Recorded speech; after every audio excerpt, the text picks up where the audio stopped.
Ladies and gentlemen, welcome back to another episode of the Team Never Quit podcast. As always, thank you guys for listening and watching, and please don't forget to hit that like and subscribe button. So before we get to our very special guest today, let's kick it off with our Patreon question of the day, which is, if you were going to go back to an ancient time and be a part of a civilization or group, well, which one would it be? Oh, An ancient time. So we're talking like thousands of years ago. Yes, got to be ancient. Okay.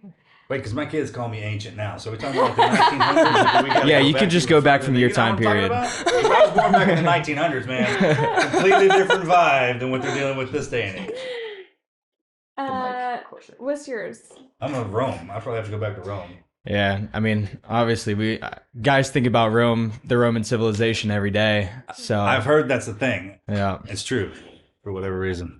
I'm gonna have to steal that one and go to Rome as well for two reasons. One, I would really like to see the beginning of the insertion of the old martial arts before we even had names for them.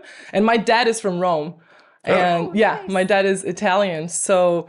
Not Italian, they're Roman, which what they call themselves. Yeah, right. And I lived in Europe for years, and I've never been to Rome. So oh my gosh, well, you need to. We've gone probably 7 times or so. Wow. We loved Rome. I belonged there a little bit back in the day. I could feel it. It's one of our favorite cities we've ever gone to. We keep going back because we love it so much.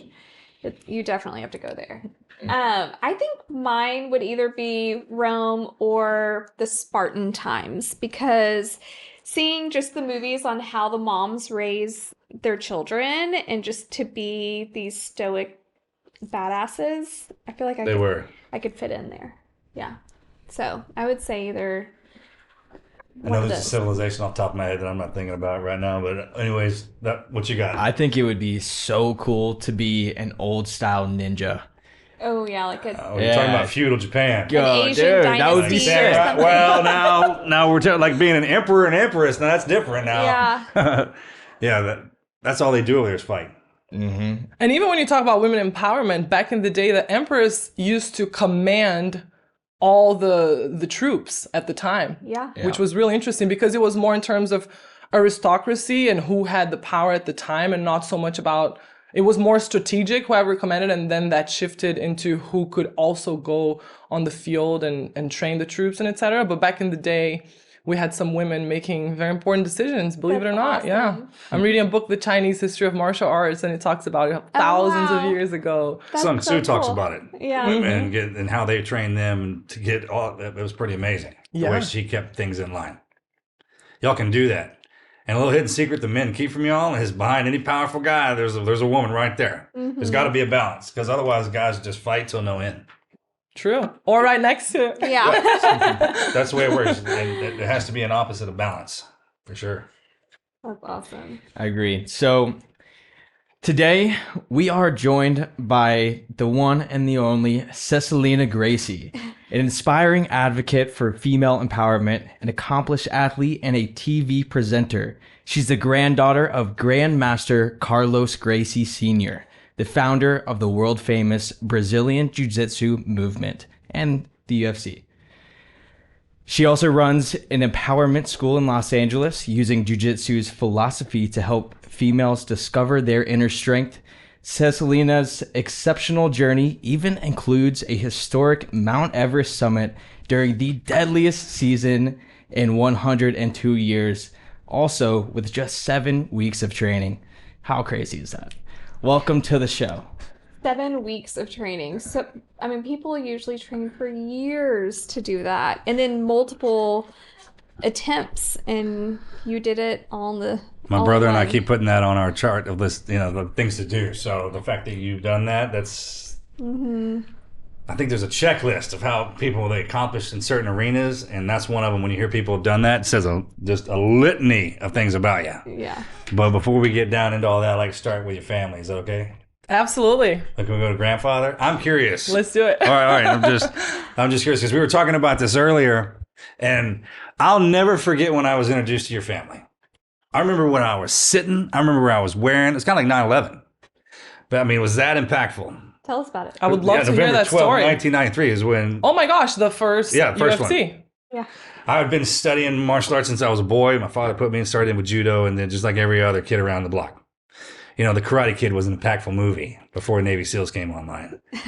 But nothing hit as hard as when that happened. And I mean, I could imagine. I just wanted to ask you this question too, but things change overnight. They had to have changed for your family overnight because, I mean, y'all automatically were a household name in ours. Mm-hmm. So that all started with your grandfather, right? And he learned from a guy who learned from the inventor of judo. Is that correct?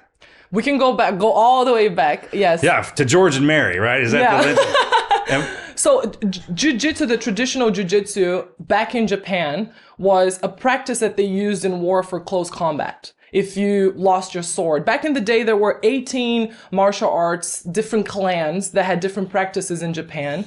And they all ended with jitsu, which meant like the practice that they had. So kenjitsu was, you know, the kind of fighting with swords. Baijitsu, which horses. And then they had jujitsu, which was close combat. After the war, they unified everything because the samurais lost their role in society. Wars without wars. Yeah.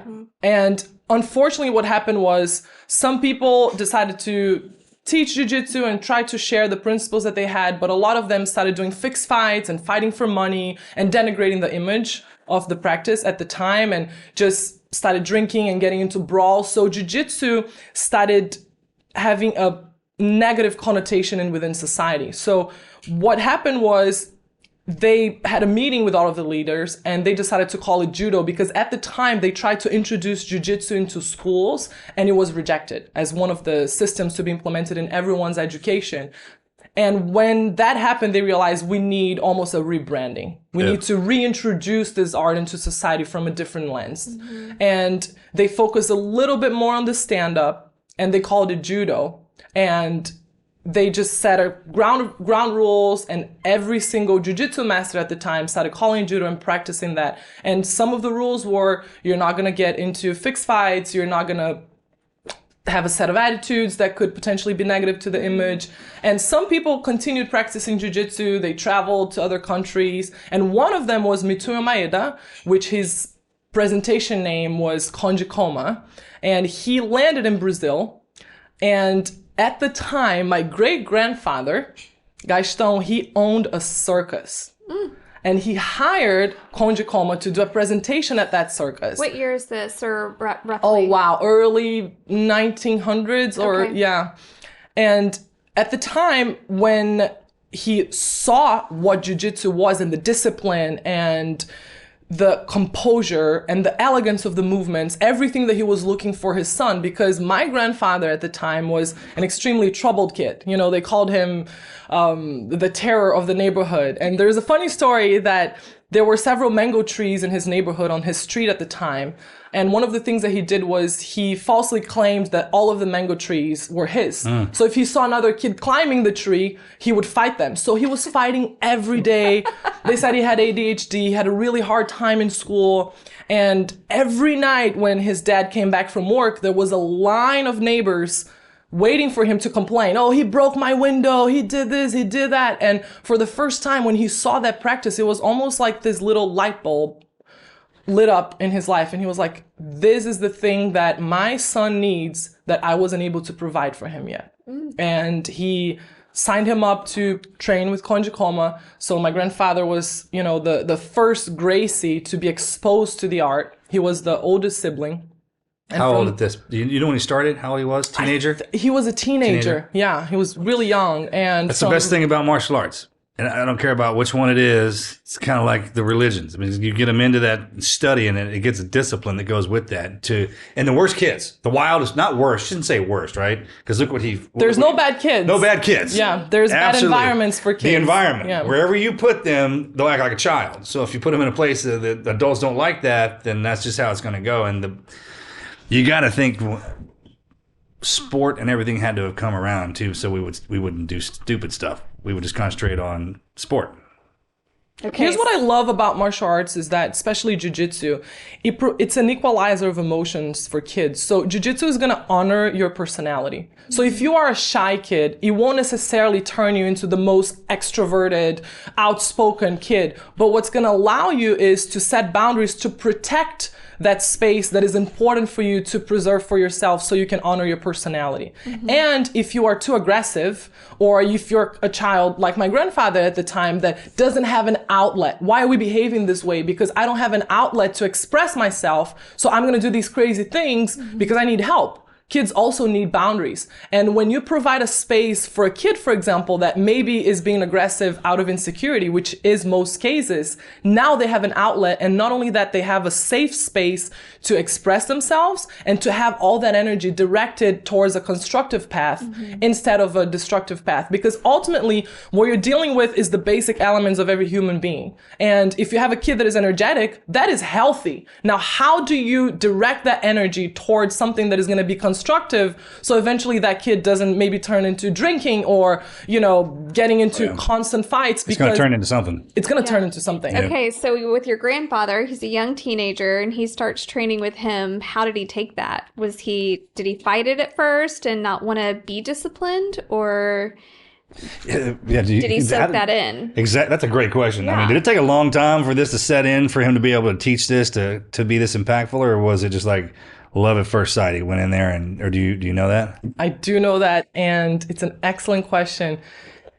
He was hooked from the first minute he stepped on the mat. Like, it's his purpose. He could feel in the air, the atmosphere that he had been looking for. And that is the power of jiu-jitsu. Nobody needs to tell you what you're going to find in their environment, because when you walk in, the systems that are in place already teach you before you even hear a word from your coach. Yeah. The connection and the interactions between the teammates, the posture on the mats, everything you've been looking for speaks for itself. And it's interesting because on his first session, the Mitsuya Maeda was doing a demonstration and he called other students and he was demonstrating a rear naked choke, and my grandfather wanted to be the person, to participate in the demonstration. And he said, no, it's not today, it's not for you, or I don't want this to be your first experience. And my grandfather was super reluctant regarding that. He was like, I want this. Like, what do you mean? And he insisted, and he was brought into the demonstration and he almost passed out. So he saw immediately what the power of that art was and the incredible responsibility that came with it. And this is me interpreting what he went through, but I believe that from the get-go, he realized this is a tool for self-development. And I'm not here to learn how to fight. I'm here to feel powerful and feel capable without having to look powerful and without having to look capable, because he never looked capable. He was a frail man. He was skinny, he was small compared to the other people. So for the first time, he could feel powerful internally. And that's the beautiful thing about jiu-jitsu, is that it lives on the inside. You do not walk on the streets and go, this guy's a jiu-jitsu fighter. Yeah. Maybe now they have, the ears, but nobody in my family have the Now you know what you're looking for. If you can identify it, that's absolutely. So did the neighborhood, did they actually see a change in his behavior? Absolutely. The line was gone. There were no more neighbors waiting to complain, because now he was spending his time elsewhere, instead of climbing trees and throwing rocks. And ultimately, what is the kid doing? They're trying to get attention. They're trying to be useful. They're trying to stay busy. And they're trying to find a purpose. So did your great-grandfather implement that art into the circus? Or was it just for his son's discipline? It was just a presentation. He didn't even know it was going to turn into something for his son. Yeah. And after he saw what jiu-jitsu was, nobody had ever seen that. We're talking about this tiny village in Belém do Pará in Brazil. It's not even one of the main cities. Nobody had ever heard of jiu-jitsu. Nobody lived from jiu-jitsu. Yeah. And that was the biggest contribution that my family did to the sport. I like to say that my grandfather is a pioneer. It's so hard to say who was the founder. We can go back 3,000 years ago. Oh, yeah. People argue about that. That's just something to argue about. That's something to talk about, not argue about, right? You're supposed to be, sure, absolutely do that for days, weeks, forever. Right. Do you know, just from your family stories, what the wardrobe was when he first started? It was already kimonos. It was already gis. Yeah. So that started in Japan because in the beginning, why is jiu-jitsu based in joint locks? Because at the time at war, they focused on submissions on the parts of the body that were exposed. So you have arm bars because your armor is exposed, right? So between your helmet and your armor, your neck is exposed. So we have chokeholds, you have footlocks. So every joint of your body that needs to have motion is going to be exposed. So that's how they started developing these techniques to submit their opponent, to finish, the fight, the battle in a way that would impair your opponent from continuing the fight. Yeah. And later on, when the war was over and they started practicing jiu-jitsu and trying to spread that through society, they started wearing their everyday clothes, which are kimonos for the Japanese. And then we just made the material a little thicker, and we still use it this day, obviously, to honor tradition. And it's also great. It protects your skin instead of you leaving all bruised and people grabbing each other, and you have a second layer. But it's important to also, when you wear something, when you put something on, it's almost, there's a shift in your brain that goes, okay, now I'm ready. Mm-hmm. So with that starting off in such a small area of Brazil, how did it just spread like wildfire? It's so interesting. So when my grandfather realized that this was a tool for self-development, he fell in love with jiu-jitsu, and he had no idea, how am I going to make a living out of this? Because we have to think about how society was structured back in the day. You were either a lawyer, an engineer. It was very specific roles in society. Women weren't working. They were barely voting. And anything that went against tradition was a huge risk for the family. So it's not like he got a lot of support. But his relationship with his father was very troubled. It was very difficult. So he decided to branch out on his own and discover, how can I explore this? And he moved to São Paulo, and first he went to the police academy and tried to show them some of the moves and start training the police officers there. He went back to Rio, and then he ran into a student from the old ages of this school in Belém do Pará when they were living in Rio. And his student said, I am going to Belo Horizonte, which is another state, and I'm training the police there. I need somebody to help me. Would you come with me? Mm-hmm. So then he went with him, and he ended up becoming the head instructor of that whole program. Mm-hmm. And that's when he started realizing, oh, I can make a living out of this. So then he went to São Paulo, opened a school there. Then he went to Rio and opened like the main practice, like the real gym. And they started teaching students. But he realized that the way to spread the word like wildfire was to challenge other martial arts, because nobody knew what jiu-jitsu was. And instead of trying to convince people, how about we show them? Mm-hmm. So let's challenge the karate master. Let's challenge the boxing champion. And my grandfather started organizing just challenge fights. And same thing that happened in the UFC. The people would come in, and you almost have to tap them out 5 times for them to go like, okay, what is this? Maybe I need to learn it. Because the first 3 times, they don't even know what happened, Yeah, exactly. Then the other ones are like, oh, you just got one over on me, but it just keeps going down, right? Absolutely. So they're just getting their ass beat. And this is the time when martial arts are kind of, they weren't online, but they're coming online. When you're talking about the 1950s, 60s now, and that's like Bruce Lee era. That's when Kung Fu movies started making a rise. But the interesting thing is that at that time, what was revolutionary about jiu-jitsu is that Bruce Lee films, if you actually look at the distance that the fight is fought, they were really far from each other. So jiu-jitsu, essentially the principles of jiu-jitsu, the main one being connection and distance management, it changed the distance that the fight is fought, because now you need to, you will choose if you're in within reach or without reach, because you need to close the distance eventually to take the person down to the ground and then submit them. So if you're too far from each other, that's not going to happen. Yeah, and you can see how people who don't like to fight, they don't like to sit next to somebody on the train or anything. That type of martial art, the distance with the legs and the arms would always be preferable, because they didn't want to get up and start wrestling. People are just scared to do that. Yeah. People are scared to gee up and even go down on the ground with people, until y'all came along and showed you that, hey, there's an art to it as well. You just don't walk in there. Like if you walk into a jiu-jitsu gym and you get your ass beat the first, like badly, that's a bad coach. Absolutely. I mean, if you break their spirit at a young age and make them more scared than they were before they walked in there, I mean, that's terrible. Mm-hmm. But even that philosophy, so the second contribution that my family did, because the first one was, yes, they proved the efficiency of jiu-jitsu to the rest of the world. Oh yeah, y'all did that. Mm-hmm. Yeah. The second one was, they created a methodology that can be passed on to everyone. And that's what they didn't have at the time. So the way that my grandfather and Helio, they did everything together, right? He opened the school, and Helio was the youngest of the siblings, and they started working together, and he was introduced into jiu-jitsu, became a teacher, and they took that on, is they realized, how can we teach this weapon of war to civilians?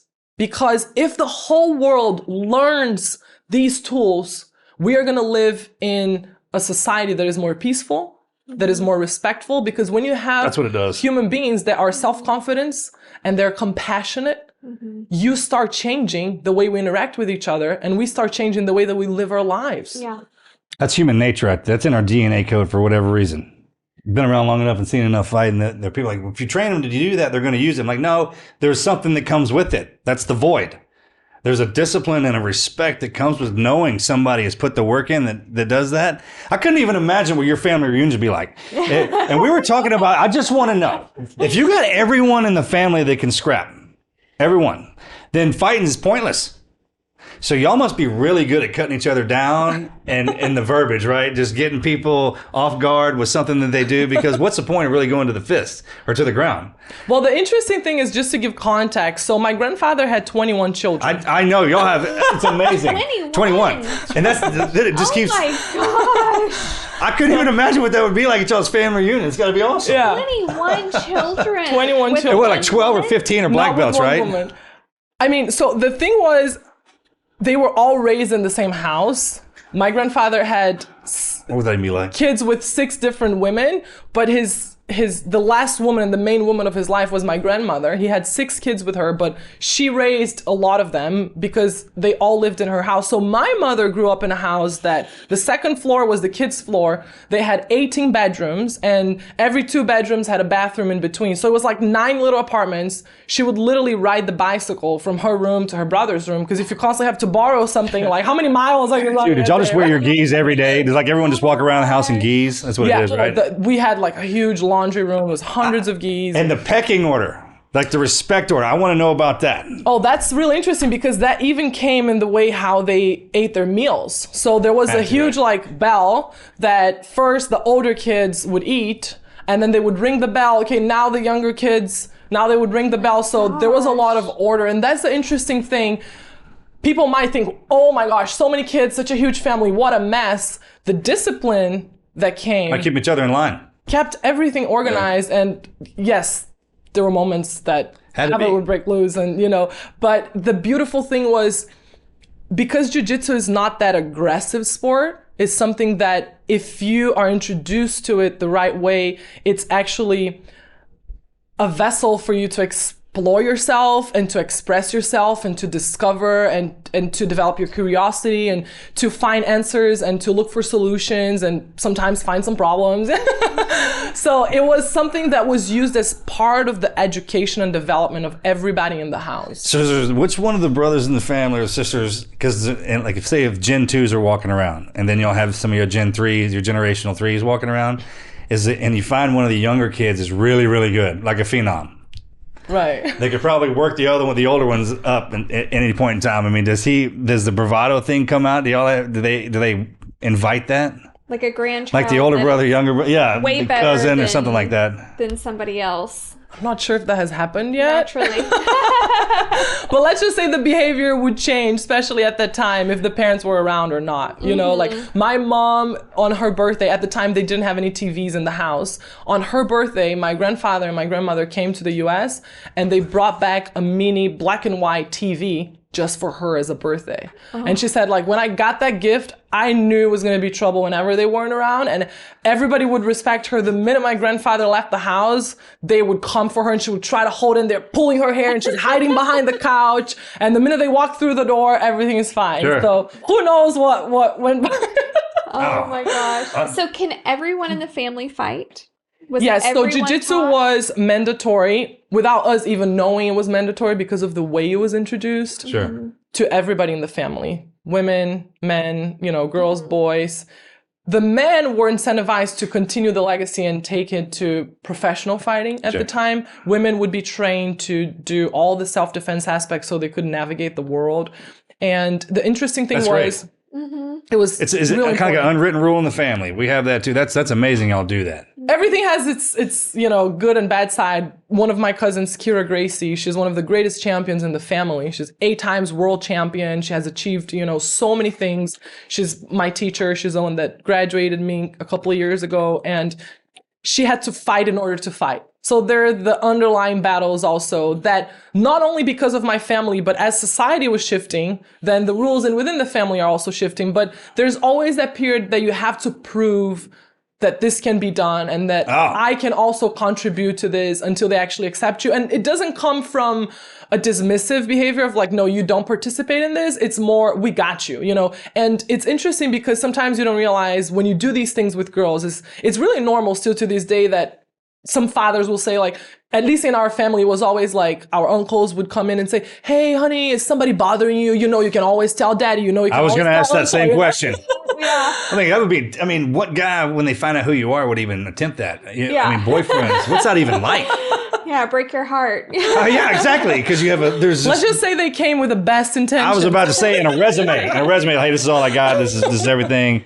Yeah, that would be so tough. We joke about that with Marcus and his twin brother Morgan. Like, our daughter Addie is the only girl out of the 2 of them. So when she comes of dating age, we joke like no one is going to want to come around between dad and uncle because the good ones will. Yeah, the good one. Hopefully, the good ones will rush for it. It's different we have one girl. But all the boys, they have to learn how to fight. They have to get their Eagle Scout. They got to get their black belt. Military is kind of a big thing. That's in my family for all the way back, generations. That's what we do in this family, warrior class.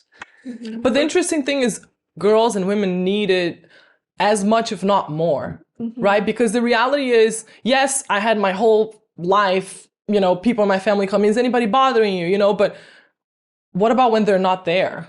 So That's what I need to hear from you. So you keep them going. Like, because I put Adelaide in it in jiu-jitsu since they could walk, basically. Just trying to get them used to it. I just want to get them familiar with it. But then when she goes, I don't feel like going, hey, you're going.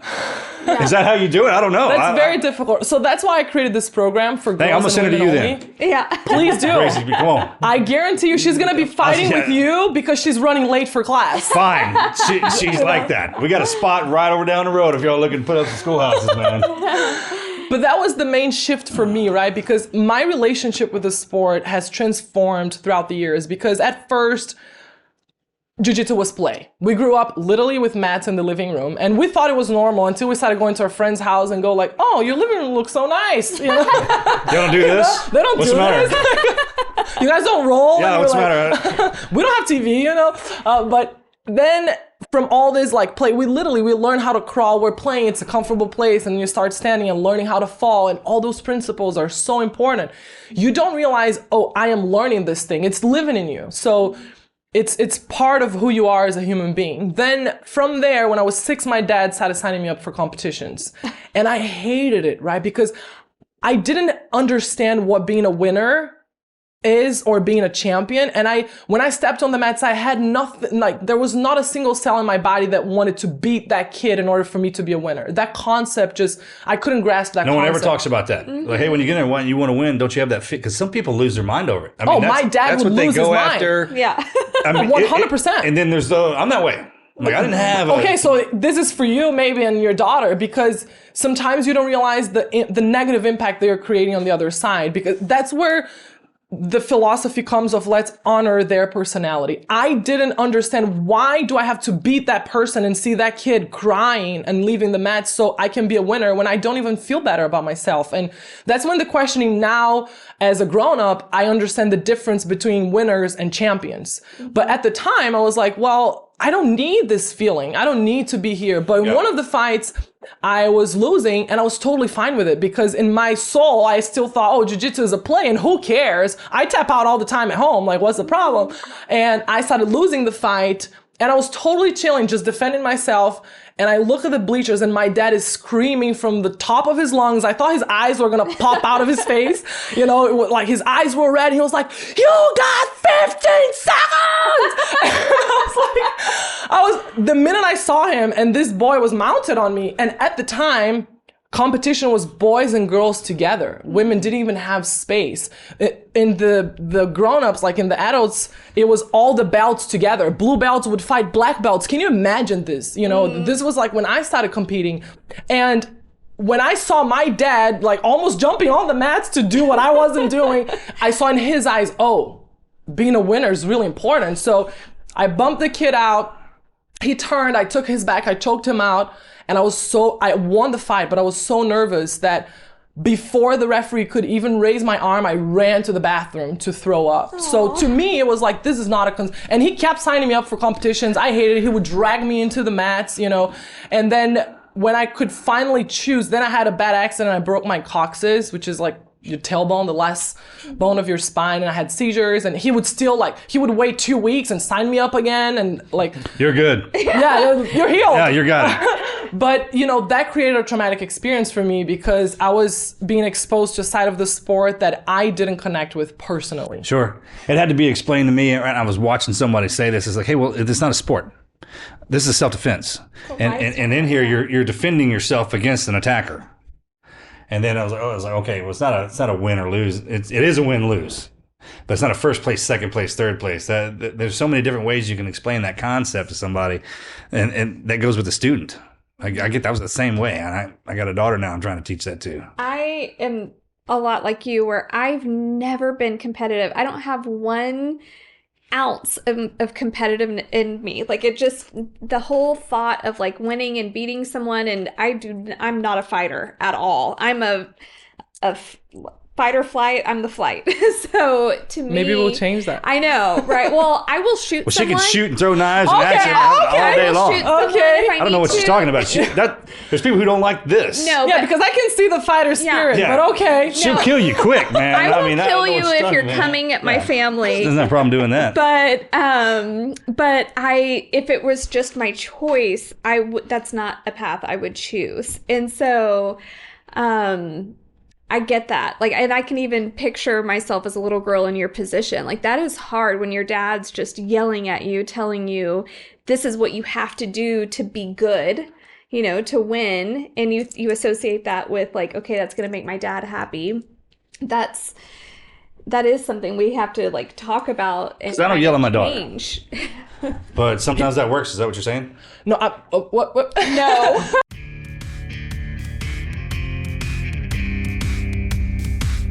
So lately I've been making an effort to stop doom scrolling and actually feed my brain, and that's led me to Masterclass. I just started diving into some of the business classes on there, and man, I'm hooked. I've been watching Sarah Blakely's class. She's the founder of Spanx, and honestly, I cannot get over how practical and inspiring her lessons are. She's talking about starting small, building something out of nothing, and just pushing through fear. It's incredibly helpful, and especially if you're looking to build something for yourself.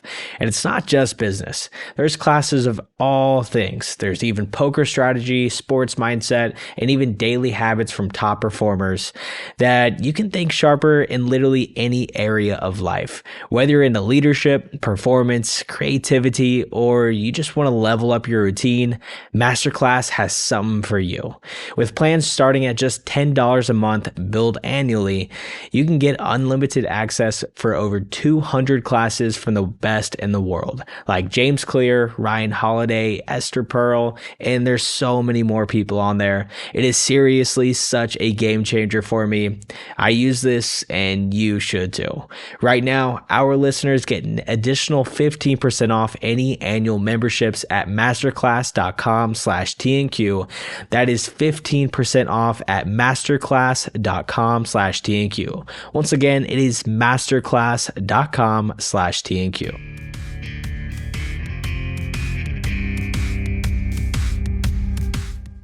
So my dad never yelled at us either, but stands. he was my coach, right? That's what I'm talking he was like, she's not listening. She's not listening. You can separate the two.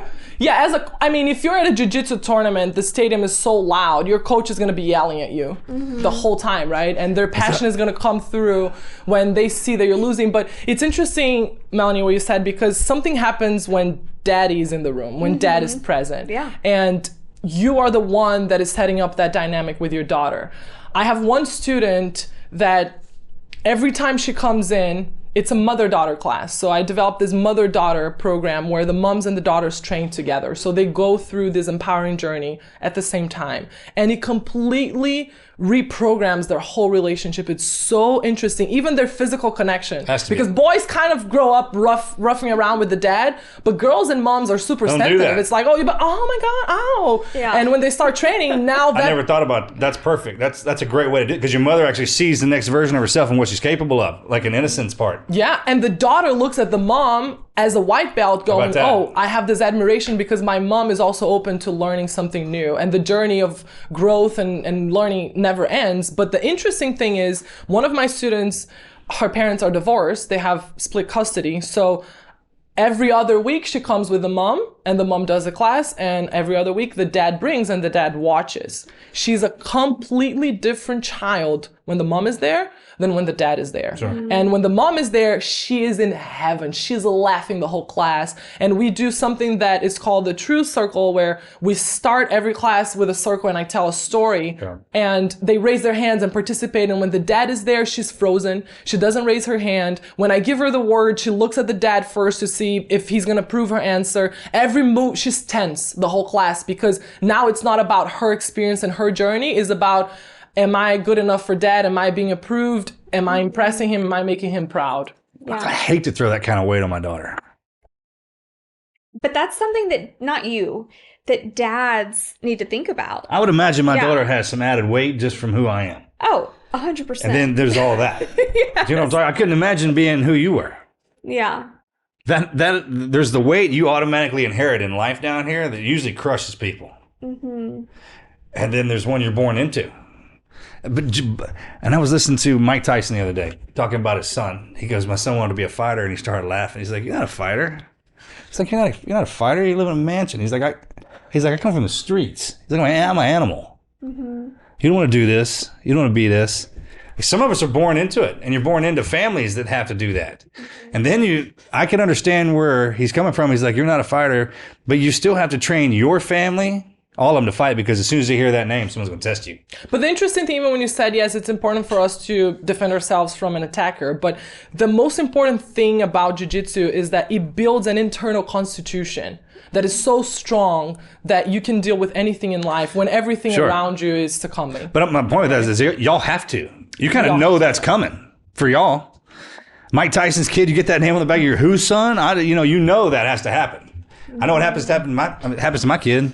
Mm-hmm. So, I mean, with y'all, it's great that the family legacy, it's a wonderful thing to learn. We were talking about, I was like, man, y'all don't have, y'all going to have dynasty. Yeah. I mean, what you've created in your family in the past out of that, it's run into all of us. I was joking with my son. I was like, hey, it's kind of like when you're a civilian and you get trained up in a martial arts, it's like carrying a weapon, concealed.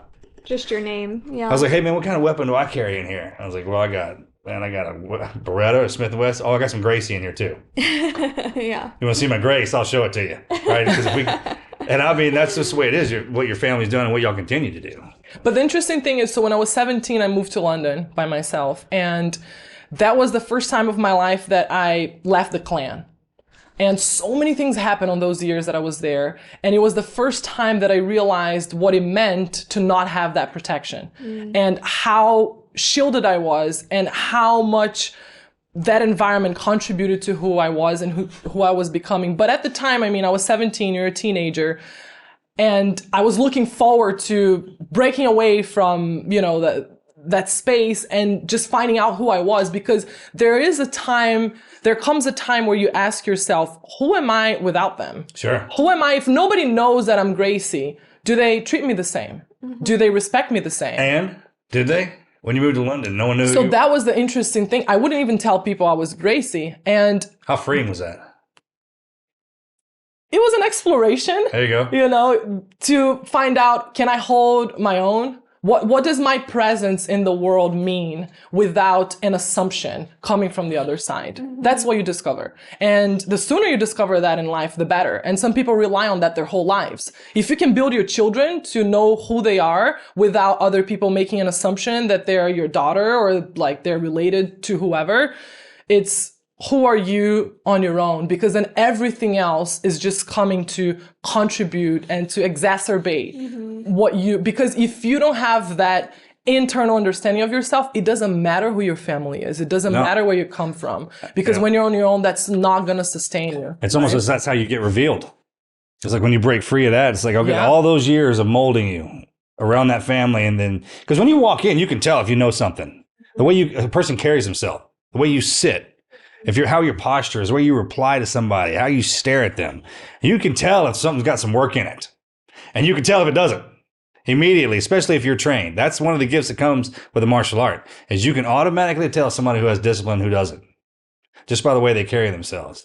And going into that place, when you're armed with that, I tell my kids, it's like, if I give you all the gifts in the world and I don't give you discipline, you'll lose everything. But if I give you discipline, I don't have to give you anything else. It's so interesting because and it's almost like it feels like a warm hug when you meet that person, because you immediately have a trust of going, they're ready for anything. They're always ready. I always felt like this with my family. And you emulate and you simulate their behavior, because that's why the environment for children is so important. Because I don't think about when was the time in my life that I started walking with good posture. I just saw everybody in my house walking around with confidence, and you're emulating that behavior. But then when you're in an environment that nobody else has that's when you go like, this is important. This is really important to have. Right. And for that time in London, I didn't put on a gi for 4 years and I didn't step on the mats. That was the biggest revelation for me in the time that I was living there, was that the greatest value of jiu-jitsu is applied outside the mats, because I have never used jiu-jitsu so much in my life as I've used on those 4 years. And I couldn't be further from a gym. And I would laugh at myself sometimes, because I would think, wow, I'm trying so hard to move away from it. But now I understand what jiu-jitsu really is. And it's exactly what you said. It's me knowing how to stand up for myself. It's me having the courage to look at people in the eye and tell them what I need. I was living by myself. I was young. I was looking at apartments, renting apartments, looking for jobs, doing all these things and going through situations that I had no idea women went through in the world. That was the first time in my life that I went, wait a second, is this what women have to go through? From people following me home to the manager in my restaurant blocking me on the changing room, not letting me leave. And that's when I understood, this is when jiu-jitsu is so important. And that was the shift for me that made me realize every single girl and every single woman needs to learn this. They need to learn how to carry themselves, how to make eye contact, how to use their voice, how to speak assertively, and how to feel capable and confident within, so they can deal with any scenario that comes their way. I think it should be in every school. I think there should be a self-defense class in every school, from grade school up till you get out of high school. That's my life's mission.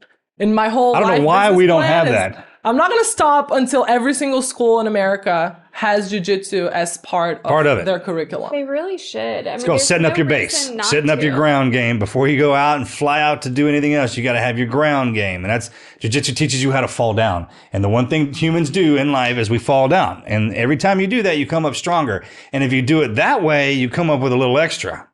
And you don't hurt yourself. You can't believe how far it takes you. And all the added stuff that we do in there, it's actually set up for ages. It's like at a young age, you're going to do this. The most dangerous thing we have is a black belt. As soon as they put it on there, they want to, it's kind of beat on your chest, here I am kind of deal. And then as you age is rank. I mean, you just kind of, it's with you for life. It's like you said, it's on the inside. And I couldn't imagine eating out of the house. It's nothing but confidence. We try to do that here. I don't let anything through the gates if it has stress on it or anything like that. So when your kids are in this area and all they're eating is positive attitude, this is how you walk, this is what you say when you do this, this is how you respond to that, nothing else, sure, look what it produces. And you know what's interesting about that self-confidence that is built, especially for girls?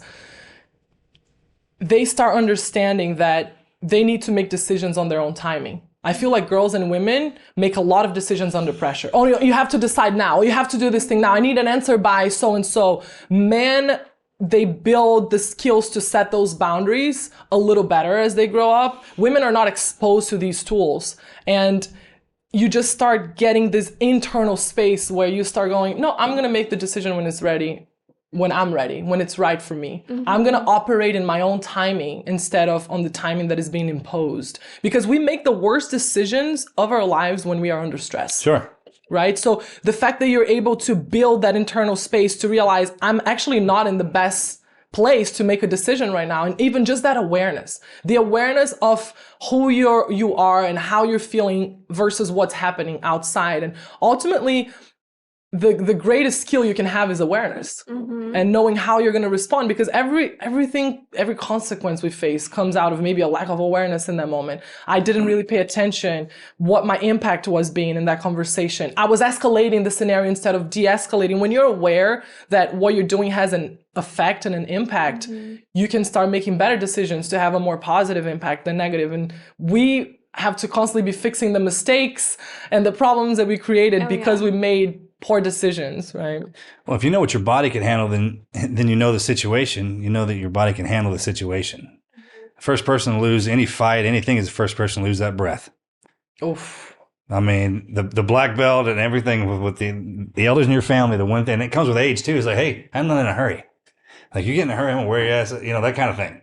And even every scenario, if you haven't been trained to react like a child, you start breathing hard, you get upset, and you make bad decisions. It's that shallow breath, right? That shallow breath. And if you know what you're looking at, and you see something, like if you're in a conversation anywhere, most people, like you said, when you're confident in what you want, you ask for it, they'll do it. If you hesitate a second, then they'll find their opening. Then it's that's what humans do. Like, oh, you got a weakness? Let me find it, right? And it's a hesitation, and it's also that breath.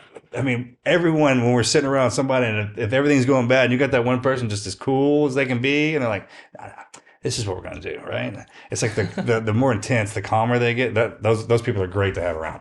I've noticed just in the last 10 years, so many people have problems with anxiety. And stick them in the jiu-jitsu, man. But it seems like people with anxiety, there's a level of confidence that they're lacking, and that feeds into the anxiety. I'm not saying that's all of it, but if you have anxiety problems, doing something like jiu-jitsu that teaches you just to take a moment, to calm down, to think about things, to breathe, and all of that, I feel like that would actually help people with anxiety. Mental wellness. Yeah, I mean, there's a direct correlation between anxiety, depression, mental illnesses, and a lack of control of your nervous system. And that's the first thing that jiu-jitsu does. Jiu-jitsu takes you through the whole spectrum of emotions. You are going to experience frustration on the mats. You are going to experience pride. Not what you think, the way they're thinking, though. That's much worse. Much worse. But when you get in there, you'll understand it. You're like, oh. Yeah. Oh, okay. All right, now I understand, as opposed to just having an idea. Yeah, and you're going to deal with pressure, but you're also going to deal with joy and teamwork and community and support. And there are days that you're going to learn some techniques that feel natural to you and you're developing your game. Some days you're out of it. But what you're doing is you're connecting with your nervous system, because when you're exposed to those emotions, you have to go through them. Yeah, sure. You can't just quit, right? I'm frustrated in this moment, but I can't just say, I'm going home in the middle of the class. Yeah. You're going to stay until the end. Yeah. And by the end, you're actually going to feel better about yourself, because there is a program here that you're following that is meant to take you through these emotions and send you home in a much better state. It's supposed to take you to the end. Yeah. So when you were in London, is that when you realized that you, basically what you're doing now, that you want to actually teach women and children?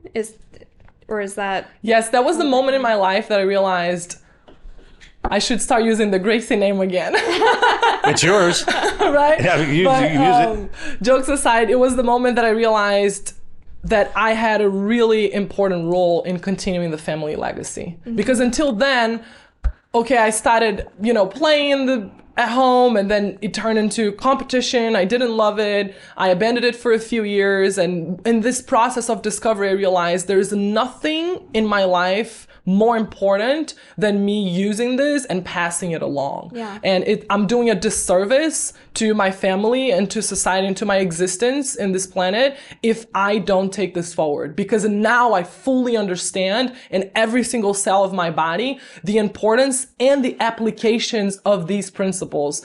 And most of them are not applied on the mats in a competition, a jiu-jitsu competition. They are used every day. And when I understood how pivotal it was for me and how I would 100% be a complete different woman sitting here with you today if I didn't know jiu-jitsu. I would have been abused, I would have suffered traumas, and I would have been now in a process of healing instead of being in a process of sharing and empowering others. And it's kind of simultaneous, like we're always healing from something and improving and getting better. But luckily I didn't suffer any traumas that most of the students that walk through my door have. And that was the beginning of me starting to understand why are women being a little neglected when it comes to these principles, these skills? Why is the focus solely on men? And when you walk into the majority of jiu-jitsu schools, 99% of practitioners are men. Women are the ones that quit the most. And it's not because what's being offered is not what they need, is the environment sometimes is not ideal for them. And the methodology is not tailored for them. Example, there's this move in jiu-jitsu called the guard, where you are on the bottom and somebody's on top of you, in between your legs, blocking your hips, right? You don't know that woman's history. And like you said, the woman walks through the door. She already went through a battle inside to even make it to jiu-jitsu school and go, oh, I would like to learn this. You don't know their history if they came from a toxic relationship, from an abusive relationship, if something happened in college, and their first class, you put a random guy in between her legs in her guard, and he's like, sweep him. And there's nothing wrong with separating women and men to train like that. There's nothing wrong. People who complain that, oh, you got to have, no, wait, this is the reason why. For that very reason. Or capacitating instructors better. You know, I have no problem with women training with men. I trained with men my whole life. I just realized there's a time and place for that. Potentially, yes. And also, there are not enough women teaching, right? And women need more female representatives on the mat. So the minute they walk through the door, they see somebody who they recognize and they feel immediately comfortable with. And that speaks their language. You know, there are a lot of things that you guys don't have to think about that we actually have to go through all the time. And so that was the beginning of me understanding, okay, how am I using jiu-jitsu? I'm using verbal jiu-jitsu the most. So I started adding those things in the methodology and using a lot of psychology and body language exercises, you know, that help us build that confidence that maybe they would be shy doing that in front of somebody else. So we do a lot of posture of the champion, which is leading life with your heart, right? Is pulling that string up and being open to opportunities. That's what changes your life. It's not, oh, I'm going to set boundaries and tell people that I'm uncomfortable with what they're saying and be respected. Yes, that's a consequence from training. The physical skills you learn are a consequence from training. What it's really doing is allowing you to lead life with your heart. I'm always open for challenge and opportunities. When Everest opportunity came, I'm living in the posture of the champion. Okay, let's do this. Yeah, so how did that show up?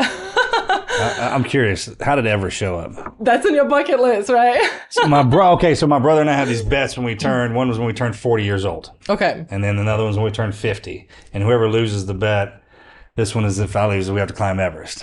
So I was just curious as to, that is a big joke. Yeah, I know. See, I've done almost everything else. That one. They're almost 50. Yeah. So it's coming. It's going up. It's going up. How did you want to do that, or did someone call you and be like, hey? Interestingly, that was never on my bucket list.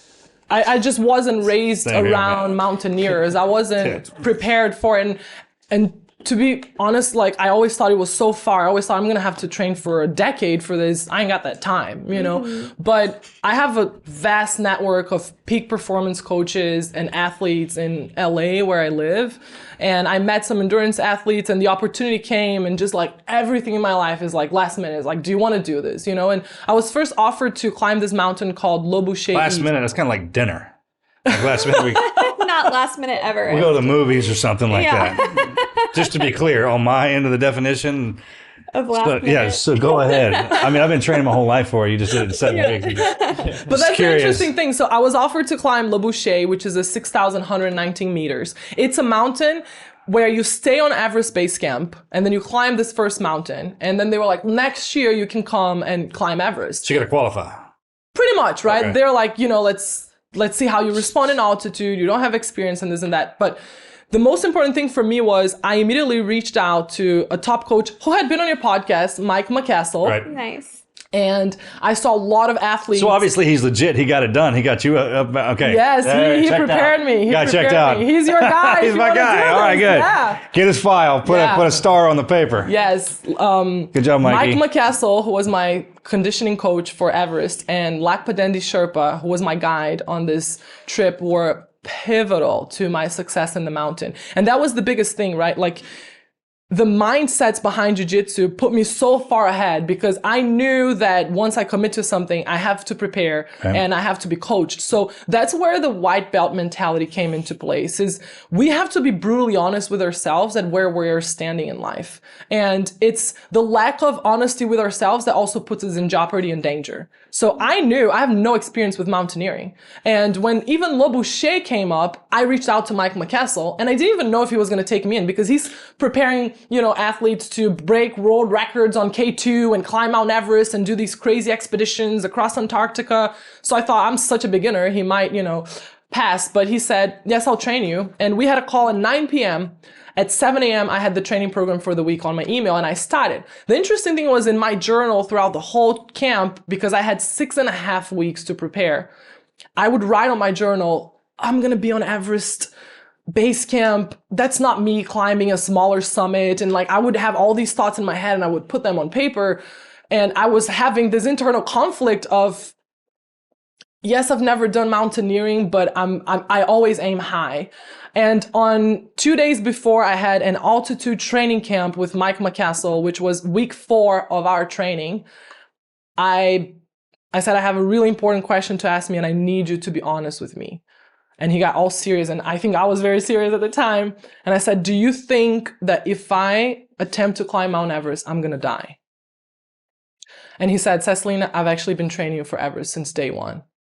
And at that moment, I was like, I'm climbing Mount Everest then. Because if this guy has done my evaluation and he thinks I'm ready for it, and my heart is telling me I'm ready for it, then I have the body and the soul connected, and I'm going to do this thing. And then I didn't sleep the whole night. I was like, oh my God, I'm climbing Mount Everest. Am I crazy? And I just didn't want to die. And the thing with Everest is... There's nothing wrong with that feeling. It's okay.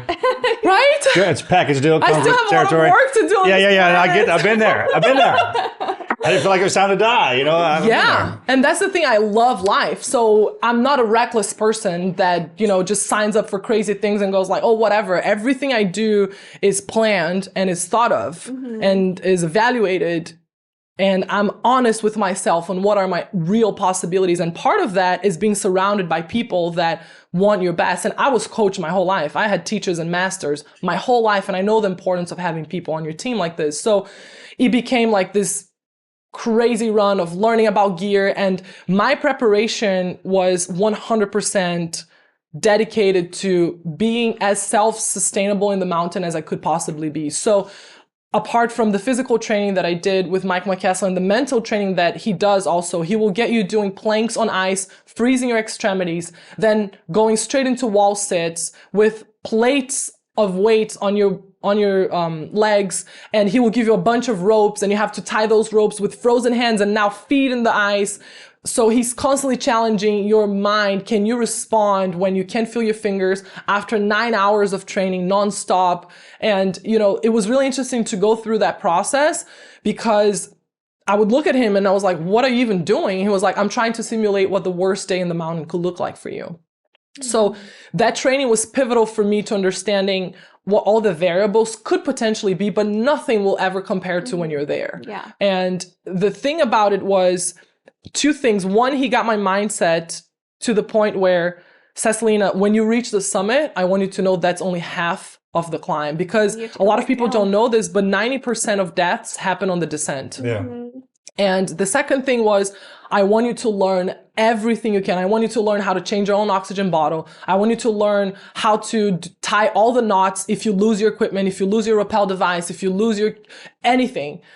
If an avalanche takes down your Sherpa and doesn't take you, I want you to be able to get yourself safely back into base camp. So luckily I didn't need to use any of this, but I was practicing for hours. And while everyone was hanging out at Everest base camp in like the coffee dome and waiting for the weather window and just getting to know each other, I was in my tent putting my crampons and taking my crampons off, putting my boots, putting my harness on, tying everything, closing my eyes, doing all the knots, learning like the most important ones. If I need to traverse the mountain and lose my equipment, if I need to rappel myself. So all those things slowly build your confidence when you go, where you go, I'm going to do this. And then the final part for me when I started climbing was I didn't realize how dangerous it would be. And this season was extremely heavy because on the first day of the opening season, the fixing team, who are the Sherpas that are selected to set the ropes all the way to the summit so that everyone can follow and attempt to summit.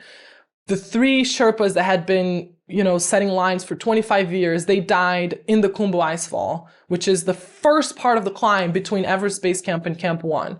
Also one of the most dangerous parts. So we opened the season with the fixing team dying in a horrific accident, them having to come up with another team to fix the lines, and the energy being super heavy. Yeah, it's pretty heavy. It's pretty heavy. And this turned out to be the deadliest season in Everest history. So there was a lot going on in the mountain. And that's when I started realizing, oh, Cesalina, you're so silly. You thought you needed all these mountaineering skills. Yes, they're needed, but what's actually going to take you to the top are the mindsets that you've created throughout your journey in jiu-jitsu. Because there were several people in my expedition that had 20 years of climbing experience that were on their 3rd Everest attempt that they didn't make it to the summit. Sure. And I did. What's the difference? Right? And it was that internal constitution that we talked about, where can you make decisions under stress? Can you assess your internal operating system and what's happening around you? How do you respond to an avalanche? There were so many things that happened that before I started climbing, when I realized how dangerous it was, I made a commitment to myself. And I say that I signed this invisible agreement that while I was breathing, if I could think and if my body could move, I would keep moving forward. And I would not let myself go back because of fear of death. If I'm able to make decisions, if I'm consciously thinking, because that happens, a lot of people have altitude mountain sickness and they start hallucinating the mountain.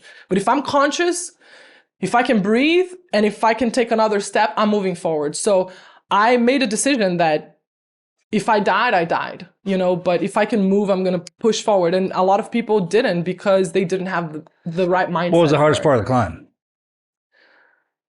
There were some moments, where's the one where you were like, hey, what the hell was I thinking? But you can't get out of there. So the interesting thing about that invisible contract that I made with myself was when I got caught in an avalanche in the Khumbu Icefall, it was interesting to see that when the avalanche passed, I couldn't feel my legs. Like the ground beneath me felt like it didn't exist anymore. It felt like I lost my foundation. Yeah. And when I finally, my Sherpa came, like remove some of, the snow, and he was like, we got to keep going. And I tried to stand up and I stood up and it was like, everything was feeling weird. All these thoughts are rushing through your mind. And all the thoughts that I was thinking was, what am I doing here? Am I crazy? Why am I doing this? My why, this and that. But the one question that I did not ask myself was, should I go back to Everest Base Camp? Yeah. Because I was still close enough. But that never crossed my mind because I had made a decision back then. So that was a really difficult moment.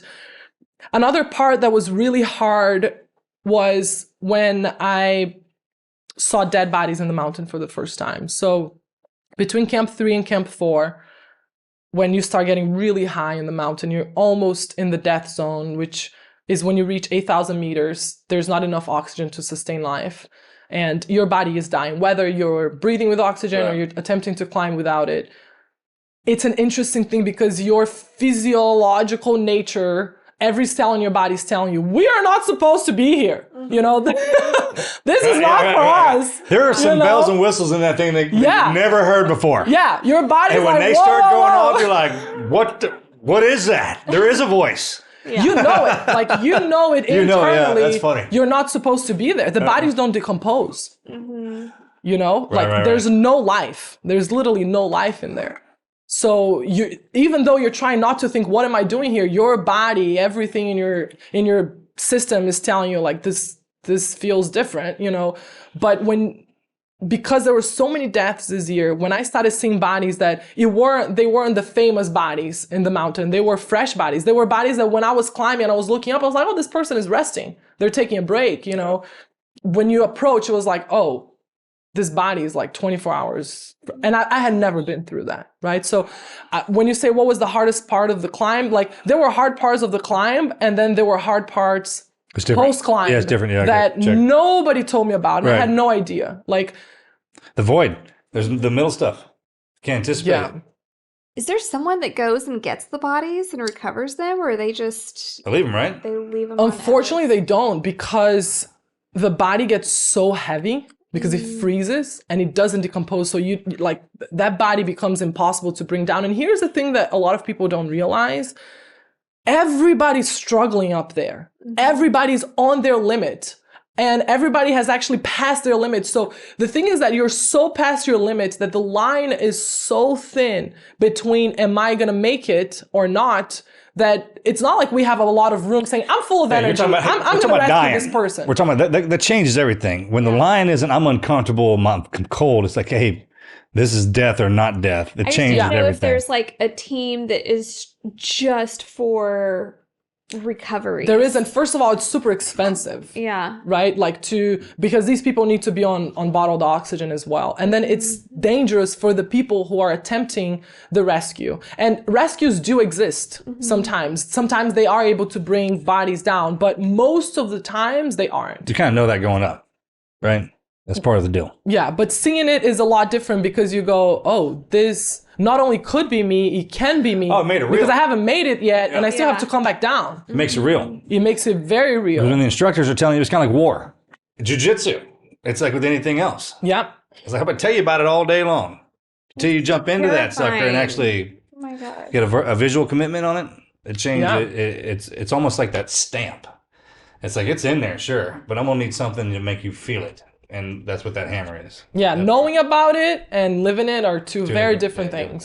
So when you did summit, what did you do? Did you do a jiu-jitsu move? Or did you... I did! Is there something like a belt up there? I mean, what are we talking about? That's a big deal. I did the posture of the champion, which is, how you look when you're on top of the podium. And I was like, I'm on top of the world. That's the top of the podium. Unfair. That's the top. That's the top.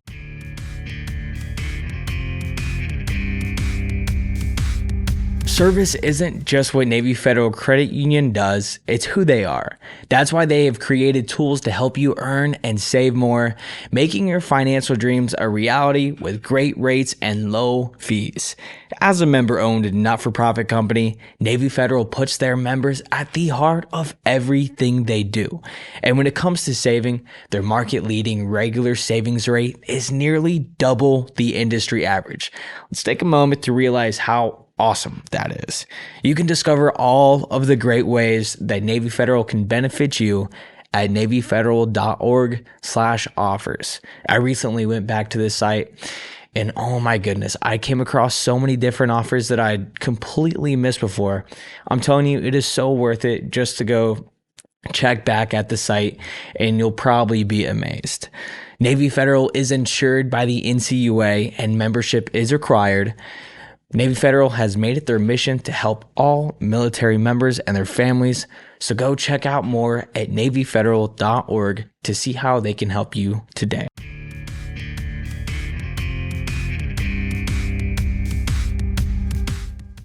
And it's interesting because I was by myself on the summit for 40 minutes, me and my Sherpa, and we planned really well because as we started climbing together, you get to know each other. And he realized that timing would be of essence in our climb to avoid potential lines or to prevent yourself from getting frostbites. All these things happen when you're either stuck behind somebody or a storm hits and you are not prepared. But part of that was knowing when to leave. So when we were at Camp 4 at our summit push, everybody left at 8 p.m. And he said, let's wait. So I actually slept until 9:40. And then I started getting ready and we left at 10:40 p.m. So I gave everybody else 2 hours and 40 minutes of head start. So when I arrived at the summit at 9:35 a.m., people were coming back. and there was nobody out there anymore. It was a difficult day also to summit. There wasn't a lot of people that summited on that day. We got a super heavy storm. We were right on a ridge, and out of the blue, that's the thing, like these winds start blowing. It's like 70 kilometers per hour. And I was like, right on the ridge, could you wait 10 minutes? You know, and you can't run. You can't go like, oh, I'm going to quickly get there. Like you duck and you hold on for your life, you know? And there was one moment when I got to the Hillary step that was the one moment in my life that I feel like I kind of lost it. You know, because everything else was building up, but I felt like I was managing the stress and the fear pretty well. But when I got to Hillary's step, I am super scared of heights. So when I got there and we started climbing, then you're looking at this huge cliff on both ends and you're like, oh my gosh, I cannot misstep here. And it's when you're the most exhausted. You've been climbing for almost 12 hours nonstop, not drinking water. You're dehydrated, you're hungry, all these things. And there was one part that you had to sort of jump. And I jumped and my crampon, because it's just rocks, my crampon slipped. And I held onto the rope, but I was kind of inclined. I looked down and for 1 second, I felt like in my heart, I was like, I just died. Oh, like I'm gone, right? And then there's that second after that was like, oh, I'm still alive, thank God. Like I'm still here, you know? False alarm. False alarm. But that was the one moment I was like, I just freaked out. I was like, I just started screaming to my Sherpa, I don't want to die. I don't want to die. I don't want to die. And then he held on to me and he grabbed my hands. I remember he was like, strong mind. And when he said that, it was almost like it was my grandfather saying something, you know? And I was like, I immediately went back into myself and I was like, let's do this. Yeah. And I just turned it on. Why are you yelling? Yeah. Yeah, but it's what snapped me out. No, I know. Right? Yeah. And then I was like, okay, I'm doing this no matter what. And I needed that like final push of anger. But so when I got to the summit, I was like, wow. I still had that mindset. I didn't relax for a second because I knew this is only halfway through. Don't relax. Like keep your link, right? But for a moment, it's hard to put into words. And I hope everyone gets to experience something in their lives that they have a hard time describing. Has anybody else in your family done this? No, they have not. I just like to call your brothers out on that. Oh, I've been calling all of them out. Trust me. Good job, sister. I mean, top of the world. Funny thing Who's up there? Yeah. Funny thing How about you boys? And some of them, when I came back, they were like, oh, I think I want to do this. They were all thinking, I was like, I bet, like, name the price. I'll put that money down on the table that you can't make it to the summit. Hey, you already got it. I mean, Hoist got the one deal when he stepped into that gauntlet. He took that and you took the other one. Top of the world and in the arena. Yeah. I mean, y'all are clamping it down. But that was proof to me. I'm talking a lot of smack to you, brother. We don't need to fight. I'm too old to fight. That's why I'm talking smack. Well, they are tracking my location. I know. So they might show up. But that's good. Gates open. I had to get them here somehow. But the interesting thing was really this climb on Everest taught me 3 really important things. And the first one was that the principles of jiu-jitsu are most useful outside the mats. My ability to make decisions under pressure, my understanding to keep my link, to keep my internal composure, to listen to myself regardless of anybody else, to keep distance from the naysayers. So many people at base camp were like, oh, you might make it to camp 2. And they thought they were supporting. And some people were like, you have no business being here. I've been a mountaineer for 22 years. You know, some people were angry that I was there. But when you know you've put in the work, they don't know my journey. They don't know my story. If you ask me, do you recommend people to climb Mount Everest as their first mountain on their first attempt? Absolutely not. I was built different in a way where I had a set of mindsets that it's really hard to find. Like I knew what my constitution was and I was honest with myself. It's the white belt mentality. I was fully transparent and I prepared for it to the best of my abilities, right? That's the second time I heard you say that. And I'd like to compliment you on that, because if you don't know what that is, a lot of times we start at the white belt and we try to make it to the black belt, but once you get to that black belt, you try to make it back to the white one. I was taught that way too. It's like open mind, anything and everything that you do. It's very powerful. Yeah. I try to remind myself that I'm a white belt constantly. And when I feel like, oh, I think I graduated to blue on this thing, then what else am I a white belt on? Because building that foundation is the most important thing, right? Jiu-Jitsu has 3 main principles that I live by. The first one is foundation. And foundation in Jiu-Jitsu on the mats is everything. It's your base. It's knowing where to place your feet so you're effective with your movements. So you create that link where you can, finally choose if you're going to close the distance, like we say, go all in or all out. So you can set the dynamic in that dance. And our foundation in life is everything, is the foundation of your family, is the foundation of your principles. And a lot of times we don't actually stop to think actively, what is my foundation? What am I lacking on my foundation? What is my habits? Your habits are your foundation, your eating habits, the way you talk to yourself. And all of these things matter so much, The second one is distance. You having the distance management of knowing in jiu-jitsu is potentially controlling what the damage is going to be and if there is going to be any damage. Are you going to close the distance and go all in so you can now finally apply leverage, or are you going to go all out? And in life, these are our relationships. We constantly let people in our inner circle that should never be there in the first place. And a lot of times we have things that are too far from us that we place them so far and we don't think we are capable of actually getting there. And only you hold the power of closing the distance in the things that matter to you. Do you think about those things? And to me, that was pivotal in my journey. And those are the ways that I apply jiu-jitsu every day and that I'm reminding myself. And the third one is connection.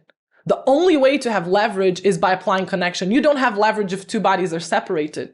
And when you create that connection in fighting is the way that a weaker opponent, which was the beautiful thing about jiu-jitsu, it showed that a weaker person could actually be advantageous against a stronger person, that you can use their body. It's like you're fused into each other. What's running their veins now, it's running into yours, because in order for them to move, they have to drag you. In order for them to get up, they have to lift you. So suddenly those 2 bodies became one, and now you can use their constitution in your advantage. And it's the same thing in our lives. And even if you talk in a non-confrontational way, in a commercial way, you have a negotiation. Which leverage do you have? Most people try to muscle through things. Like, I'm going to impose my will here because I hold the power, but you are creating some damage in the people around you, and that's going to cost you in the long run. So are you able to actually use leverage and understand where you're coming from, where they're coming from, and use some technique in that process? Awareness. Mind, body, and spirit. Trains all 3. Very rarely do you run into a sport that does that. So when you were on the mountain and you had those naysayers at base camp or at different levels, when you were coming back down, were they proud of you or were they jealous? So I have one interesting story for you on that topic. There was one woman that she had been to Everest base camp 20 times. Oh, wow. She is an ice climbing instructor, extremely experienced climber, has climbed several peaks. And this year was the first year she attempted Everest. She was more than capable of doing that. She was the fastest one in the group. She would get, whenever we were leaving Everest Base Camp to Camp 1, she would be the first one to get there. Camp 1, and I don't know who she was competing with. Maybe with herself or her dream of finally making it. When you leave Camp 4 and you start heading for your summit push, it's at night, so it's super dark. And the only thing you see is whatever your headlamp is illuminating. And the beautiful thing is, when you start that climb, I started at 10:40, so there were several climbers already up the mountain, and all you see in that pitch darkness are the stars in the sky and the little lights that look like stars, but they're the climbers because they're moving up. And they were my guides. Like, I would keep looking at those lights going up, which were the climbers. And it kept motivating me to try and get to them. Like, as long as they keep moving, I'm going to keep moving. And then right before dawn, after the storm I talked about, where the wind started blowing, it was extremely difficult to go through that storm. It was right before dawn, which is the coldest time. And you're talking about minus 45 Celsius. It's really cold. I would not make it. I'm just letting you know that I'm not built. I was born in Louisiana. You have the right gear. I'm from Brazil. Are you telling me you wouldn't make it? Excuse me? My body is meant for swampy humidity. What the hell are you even doing up here, man? You're from Brazil. That was the question. You know what I'm talking about? That was Like, the yeah. You want to ask a question, ask that one. But the interesting thing was after that storm, it was still dark. And then you get up and you kind of find yourself again. Where am I? Where am I going? Okay, I saw these lights kept going up. I kept going my way. But right after the storm, this weird thing happened where one of the lights started coming in my direction. And I was like, this is weird. It's too soon for this light to be coming down. There's no way they made it to the summit yet. What happened? You have no idea who it is. I kept climbing and then I crossed this person right before dawn. It was still dark, and then I see it's her. It's a super experienced woman from my team. And I look at her and I said, where are you going? And then she said 3 things to me. She said, it's too cold. It's too dangerous. It's not worth it. Which were the 3 opposite things from the deal that I made with myself. I'm thinking, I'm breathing, I'm moving, I'm going. So it wasn't that she had a huge headache. She couldn't think, I'm hallucinating. It wasn't that I can't breathe. I don't feel well. I'm extremely ill. I need to go down. It was her mind self-sabotaging her 300 meters from the summit. And we do this all the time. And that is the difference between having a strong mindset and having systems in place that build you to achieve success and not having the right mindset to get to where you thought initially you wanted to go. Because she was healthy, she was capable to keep moving, but she told herself it's not worth it. This is you self-sabotaging yourself when you almost make it. And when I got to that point, I was like, wow. I did everything I could to convince her, but also I got to keep moving, right? And to your point, when I came back to base camp the next day, her tent was right next to mine. And when I finally made it down, after going through 2 avalanches, 1 crevasse opened right underneath my feet, I had food poisoning in the Kumbo icefall from an old energy gel. Like, I went through hell on this climb. Like, people have no idea. And when I finally made it back and I was safe and sound and I had summited and it was my first mountain from somebody who didn't even know what a carabiner was when I was going through the gear list, you know, with my expedition, I was like, what is a carabiner? And they were like, oh my God. You're going to be fine. You're going to make it. It's going to be great. It's going to be good. You know, This girl, you know what? When you go back to Kim, you know what? You're right. It was too cold up there. It was cold as shit up there, and it was scary, and it was everything you said. Those 3 things. But those carabiners, I brought enough. Yeah, but guess what? I have just as many as I needed. Yeah. Oh, by the way, I know what in the hell they are now. But when I got back to base camp, I immediately called my family because I didn't tell anybody I was climbing Mount Everest. My parents didn't know. What? Yeah. She called from the mountain, telling me you just summited the mountain. Yes. Hey, I'm on top. But did they even believe you? No, hey, I'm back down safely. Oh my God. So, and I called my That's coach. great, by the way. That's a great one. I wouldn't have savage. anticipated that you were going to say that, but yeah, go ahead. We can talk about that if you want, but So if something would have happened, then it'd be like, what do you mean she died on? Or she's on she died where? where? In California? She's from Brazil. There was an avalanche in Los Angeles? Yeah, I mean, What do you mean there was an avalanche in Los Angeles? She Prank lives by the caller, prank beach. caller. Oh my God. All right, go ahead.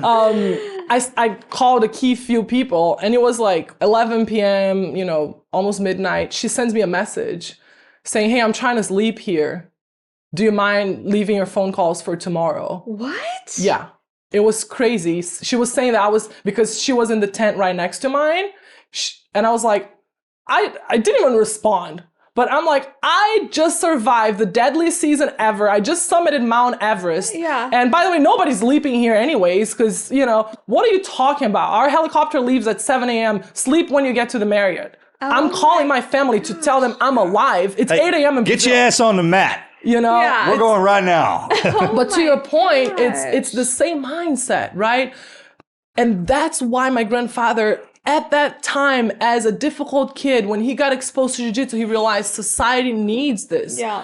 Because when you build something for yourself that you're proud of, when you have self-confidence, when you have the courage to go after your dreams, you don't envy the people that do the same. You actually want more people to do that because Right. they're going to motivate you. I wanted those lights in the mountain to keep going because if they all turn back down, I would question myself. Yeah. But, you know, the moments that you get really tired and that you almost think about giving up, you look up and you're like, they're still going, therefore I can too. And this is possible. And that's why it's beautiful that we meet humans, is because I hear about your story and I hear about your story, and maybe the things that I thought I would never be able to do, now you showed me it's possible, and I might get further than you. All the Olympic records show that when the first person is able to run the first mile faster than 4 minutes, then everybody's doing that. And like, this is something that only humans can do. And when you have that, you help other people rise. You help other people succeed. Insecure people are the ones that are tearing each other down. Yeah. That are trying to, you know, sabotage others because you're sabotaging yourself. How can you give something to someone that you don't have it for yourself? You can't.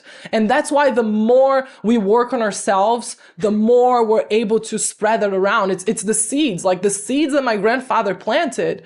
They continue to this day. The seeds that started with the mango trees and the fights of him trying to get the kids out. Now he's the one teaching the kids that were like him to share the tree. Yeah. And that maybe you might be able to get the mangoes there a little bit higher, and you might be able to, you know, bring mangoes to kids that don't even have the ability to climb trees. Like, that's what jiu-jitsu is.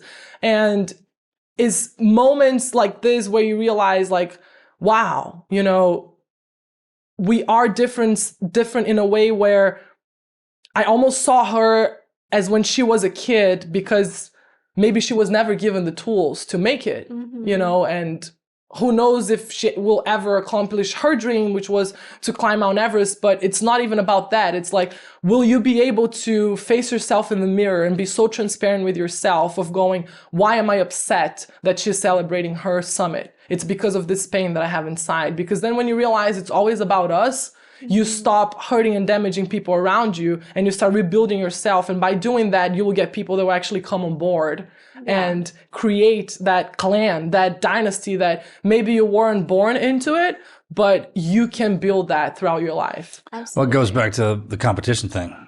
Remember when some of us like to compete, but it's like, hey, I don't want to beat that person. That makes great teammates. Like, I had that too. It makes for a good job in the teams. Like, I didn't want you to lose once you get ass up there, and then you see which one she was. She had to be the champion. She's not the first place, and they just kind of they were upset at everybody. I mean, I bet it makes for a good instructor too. Well, she wanted to be a winner. Yeah, that's what I'm talking about. And she will never be a champion, right? And that to me was the biggest difference. And even when I go back into why did I have that feeling on the mats at that time that I didn't want to beat that kid, is just in my head, I couldn't understand, why can't we both be champions? Yeah. Why, in order for me to win, they have to lose? And I think that's the difference. Winners, they are defined by the medal and the trophies that they are receiving at that time. At the moment. Champions are still champions even when they lose. Nobody goes, oh, Serena Williams lost that match, she's a loser. No, she's a champion. Still she's not a winner at this specific, you know, tournament, but she's a champion, and she will forever be. And champions have that ability of winning and helping everybody else around them win as well. You know, one interesting thing was I met this girl, and she became my tent mate on Everest. We were climbing together, sort of like on similar schedule. And the last 3 mountains she attempted to climb, she turned back before the summit. And they were all 8,000 meter mountains. And then her dad passed away, and she had been climbing since she was 6 years old because her dad was a climber. And then she decided to climb Mount Everest to honor him in his homage. And when she was doing super well, we got to Camp 1, she was my tent mate. And when we started the summit push, after the first rotation to acclimatize in the mountain, she started breaking down mentally. On Camp 1, she started saying, I think I'm going to go back down tomorrow. And I said, why? You know, so I did a prayer every day in the mountain. Before every climb, I asked for permission from the mountain to keep going. And I literally felt like, despite all, you know, the huge challenges I was facing in terms of environment, the storms inside from food poisoning and the storms outside, I felt like I had this bubble, like this layer of protection that was allowing me to move forward. And it was almost like every day before my climb, I would ask for permission for the mountain to open its portal for me. You know, the mountain had already done what I was attempting to do. And that was a big revelation for me, to even apply the connection purpose, like principle from jiu-jitsu, because I was trying to climb the mountain and trying to find the angles and trying to figure it out. And I realized like I have to connect with the mountain. Like I have to become one in this journey. Otherwise I'm going to make it really hard on myself and I might not even make it. And that night I decided to, for some reason, do my prayer out loud. And I just told her, I don't know what your beliefs are, but just open your heart for whatever comes for you intuitively, but I'm going to say out loud what it's living in my heart. So I held her hand and I started doing my prayer, and she was crying throughout the whole prayer. She was bawling her eyes out, and it was almost like all of that fear was coming out of her heart. It was like an outlet, right, for her. And the next day I told her we're going to climb together from now on. And she had an accident on her last expedition, and she couldn't really move one arm. So she kept telling herself that she wasn't capable because her body wasn't fully functioning. And then we kept on going together. When we got to Camp 3, we woke up in the morning, and that was, the final push. It was Camp 3 to Camp 4, rest a few hours and go for summit push. She made the decision to go back down. And that's when we talk about planting the seeds and then waiting for it to germinate on other people without you having to control how they receive that. In the morning, I tried to talk to her, let's keep going. And she made the decision. She's like, I can't move my arm. I'm going to go back down. And she actually radioed our expedition at base camp. And she said, I'm going to return.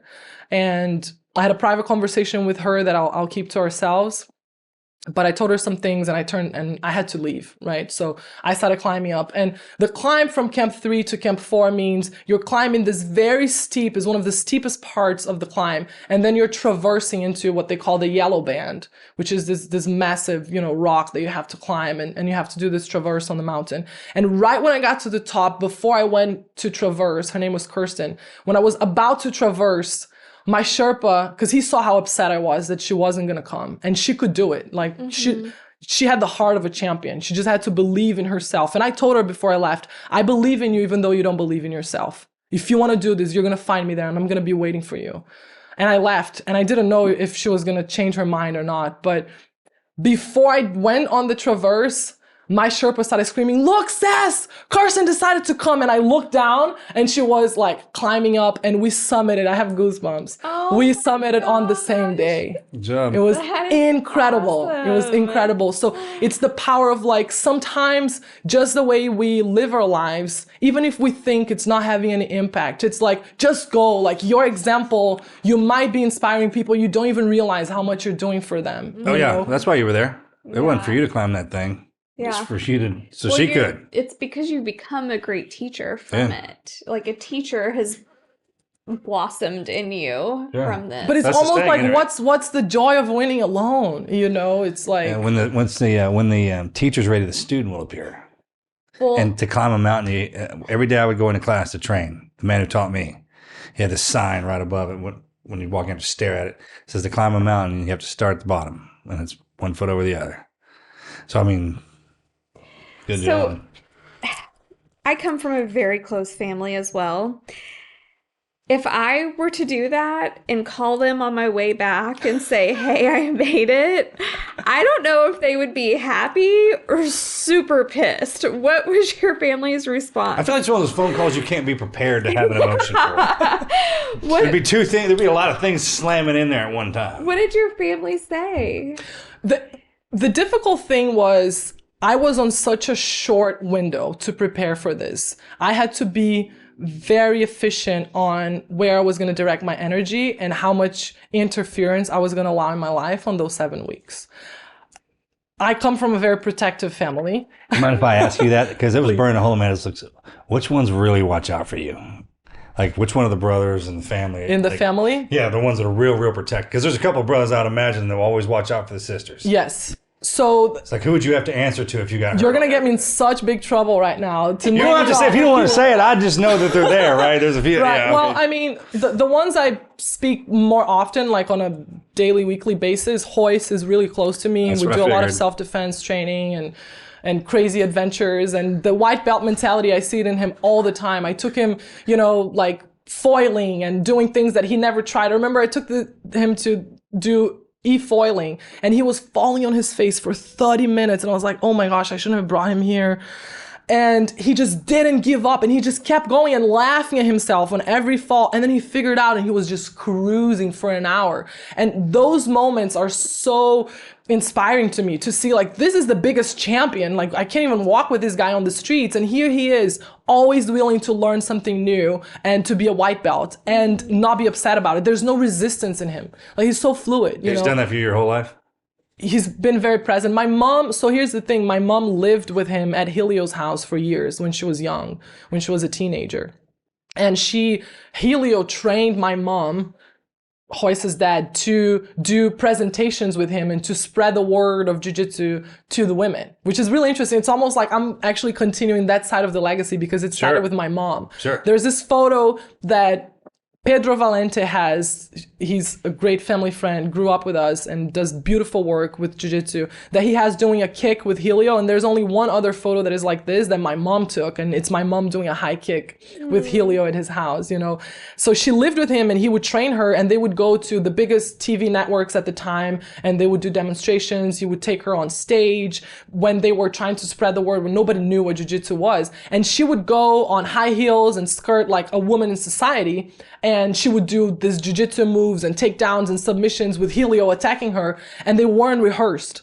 So he trained her every day at home, but when they went into the network, it was like, okay, you're going to stand here and we're going to come from left and right and you're going to respond to it. So she lived with Royce for many years, so they became kind of siblings.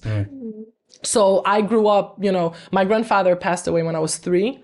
And Helio was more of the grandfather figure that I had. Like, we grew up at his ranch. I remember we would go swim at his lake, and he had all these fish that he didn't allow us to fish because he wanted to. So we would go in and the fish would all like be biting us. And then he had these huge Brazilian Mastiff dogs. And he had these 3 dogs that would guard the house, and they were in these like big chains. And my mom was telling me this story actually the other day on the phone last week. And she was like, one day when you were 7, we all parked in the ranch. We all got out of the car and the dog came at us, barking at us, at me and your sister and my younger sister. And she said I was 7. I jumped in front of them and I started barking back at the dog. And she was like, your bark was so serious. The dog ran away. Helio was so disappointed. He could not believe his eyes. He was like, this dog is running from a 7-year-old girl. How is this Mastiff gonna guard the house? And I was like, they were probably thinking I swallowed one of them. I was just like, but I was like so protective and barking at the dog like this. The dog was like, what creature is this? Probably. Hold on, man, what is this? Right, but Half is really close to me. He's definitely somebody that when I'm in trouble, I call, you know, and he will show up. Let me tell you, if there are no planes available, he will take a boat. If there are no boats, he will swim to you. He's the most loyal, supportive. Kira is really close to me. Roger, I lived with Roger Gracie for years in London, and my brother, Hannes. I mean, there's so many Hiram, this new generation, but from the generation, these guys. Well, you obviously How about have a that? million cousins. Yeah, because it's you hard to had- handpick. If I yeah. forgot somebody, my phone is Which gonna one are ring. you? But to your point, answering Yeah. your question about the family, so I knew I really had to be specific about how much interference I was going to have. Right. I FaceTimed my mom from Everest Base Camp, but she was thinking I was going to climb Le Boucher, you know? And it's not, I wasn't lying. I was delivering information on a Is that how need-to-know you twisting that in your head? You know? I see how she did that, son. Taking notes. Right, that one, are you take writing that all this one. down? Keep the names too. But so I spoke to my siblings. I only called my mom. I know them so well. I only called my mom from the Marriott Hotel in Kathmandu. And then I called her. I had already showered. My face was all burnt. I had blisters all over my mouth. You know, I had the oxygen mask mark, and I was pretty beat. But I called her, and I was safe. I was in Kathmandu, and I called her. I was like, "Hey, Mom, I have something to tell you. I just summited Mount Everest." And she was like, "Oh my God, that's amazing. How'd you do that?" But it lasted like, it was a less than 5-minute phone call, which I was kind of shocked, and she hung up. And I was like, oh wow, this was easier than I thought. Fast forward, 20 minutes passed by, And my phone rings again. I was like, oh, she probably told my dad. And I answer, and she's freaking out. She's losing. She was like, oh my God, I just realized what you did. And she's talking She was talking without listening. She was like, yeah, babe, I got you. It's all good. She was talking about every single thing that could have gone wrong. And I was like, Mom, I'm safe. I'm back. It's over. Yeah. I'm at the hotel. She's like, yes, but you could have this way. Like, how come? You should have told your parents. Like, I was like, yeah, you would have come to Nepal, wouldn't you? Like, yeah. But she was like, I'm freaking out. I'm so nervous. Why would you do that? I'm like, it's done. And I was trying, and I was like, can you imagine what her reaction would be? It was like, Mom, I'm going to trek 65 kilometers. So if I run out of signal and connection, like. I think you hooked her up anyways. Sounds like she went through the whole gamut right then and there and back out. Yeah. But at least I avoided just the thought of your child doing it. Yeah, just the thought. She was like, you're always doing, because I always do this. Like, I went bungee jumping, I told her afterwards. Mm-hmm. I went skydiving, I told her afterwards. Yeah. So she now she's more nervous. She's always like, what are you up to? Yeah, there's a gap. I hadn't heard from, what are you doing? Yeah. You're not bored, are you? Yes, yeah, exactly. Oh my gosh, what an incredible So when you get down, so after going through something like that, and then coming back into the hotel in Kathmandu, is it kind of like a gray day? Is it just like a melon? What are you feeling? It was really weird. Yeah, so now I feel good, to be really honest. Like, I summited on the 23rd of May, and I feel only now I'm able of talking about this expedition without crying. You know, it was really hard. Some people told me, oh, you came back with PTSD, and I didn't know what it was, but not comparing by any means what, just go. Yeah, you're good. What you guys go through. I think it's just what happens to your nervous system, because the thing is, I remember on my first nights at Everest Base Camp, there were avalanches every day. Like, you are in a place where you're surrounded by mountains. It's not just Everest. You have Lhotse, you have Nuptse, you have Pomore, you have Lobuche, you have like all these mountains, and there's always avalanches happening. And if you never heard one, they got their own. I've never heard one. That was my first mountain. So I remember at night in the sleeping bag, and you're already like, base camp is like -18, -20 Celsius. Like, you're already, every stressor in the environment, high altitude, you're dehydrated, like you're constantly, your body is already dealing with all of that.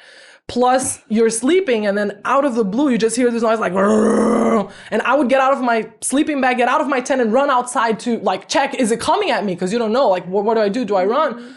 And I noticed like I was the only person always outside, and I was like, these people are weird. Yeah. Nobody comes out to see. And then as it kept happening every night, and I mean, I was in Nepal for 50 days. I was in the mountain for 38 days.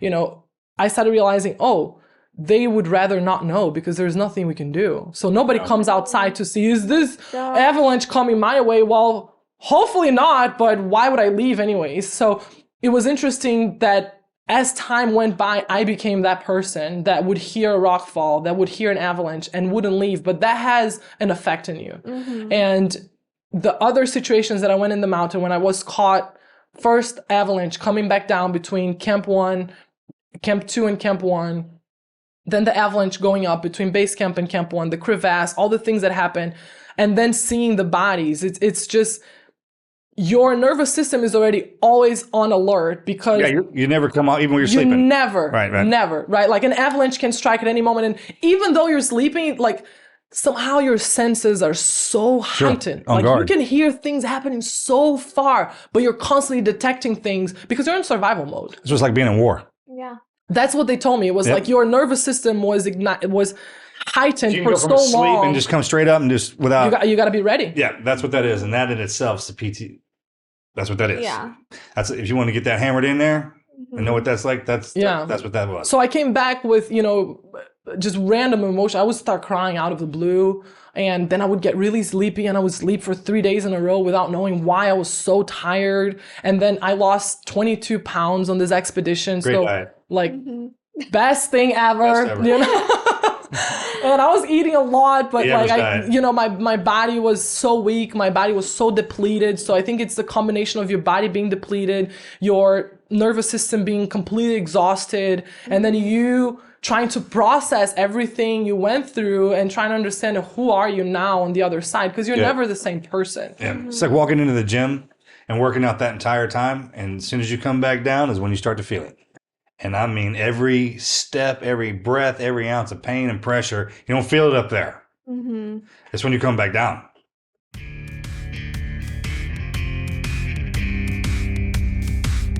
I know you've heard us talking about staying sharp in the gym, on the job, or just getting through the chaos of everyday life.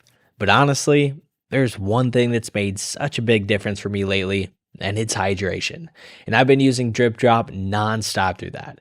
Whether I'm training, traveling, or just powering through this Texas summer, Drip Drop keeps me locked in. It's doctor developed and delivers 3 times the electrolytes with half the sugar of those other big sports drinks. You can actually feel the difference so fast. It's less fatigue, better focus, and there's no crash. And the flavors are so good. I'm absolutely locked in on the lemon lime. It just hits every single time. They've got over 16 original flavors plus 8 zero sugar options, so there's something for everybody out there. I've tried the other electrolyte powders, but there's really nothing that works or tastes like Drip Drop. It's trusted by pros, first responders, and even military teams, so you know it's the real deal. And with flexible subscriptions, I have really never run out. It's always in my gym bag. I've got some in the car or even just in my suitcase at all times. Right now, Drip Drop is offering Team Never Quit listeners 20% off your first order. So go to dripdrop.com and use our promo code TNQ to get 20% off of your first order. That is dripdrop.com with promo code TNQ for your first 20% off. Stock up now before the heat hits really hard.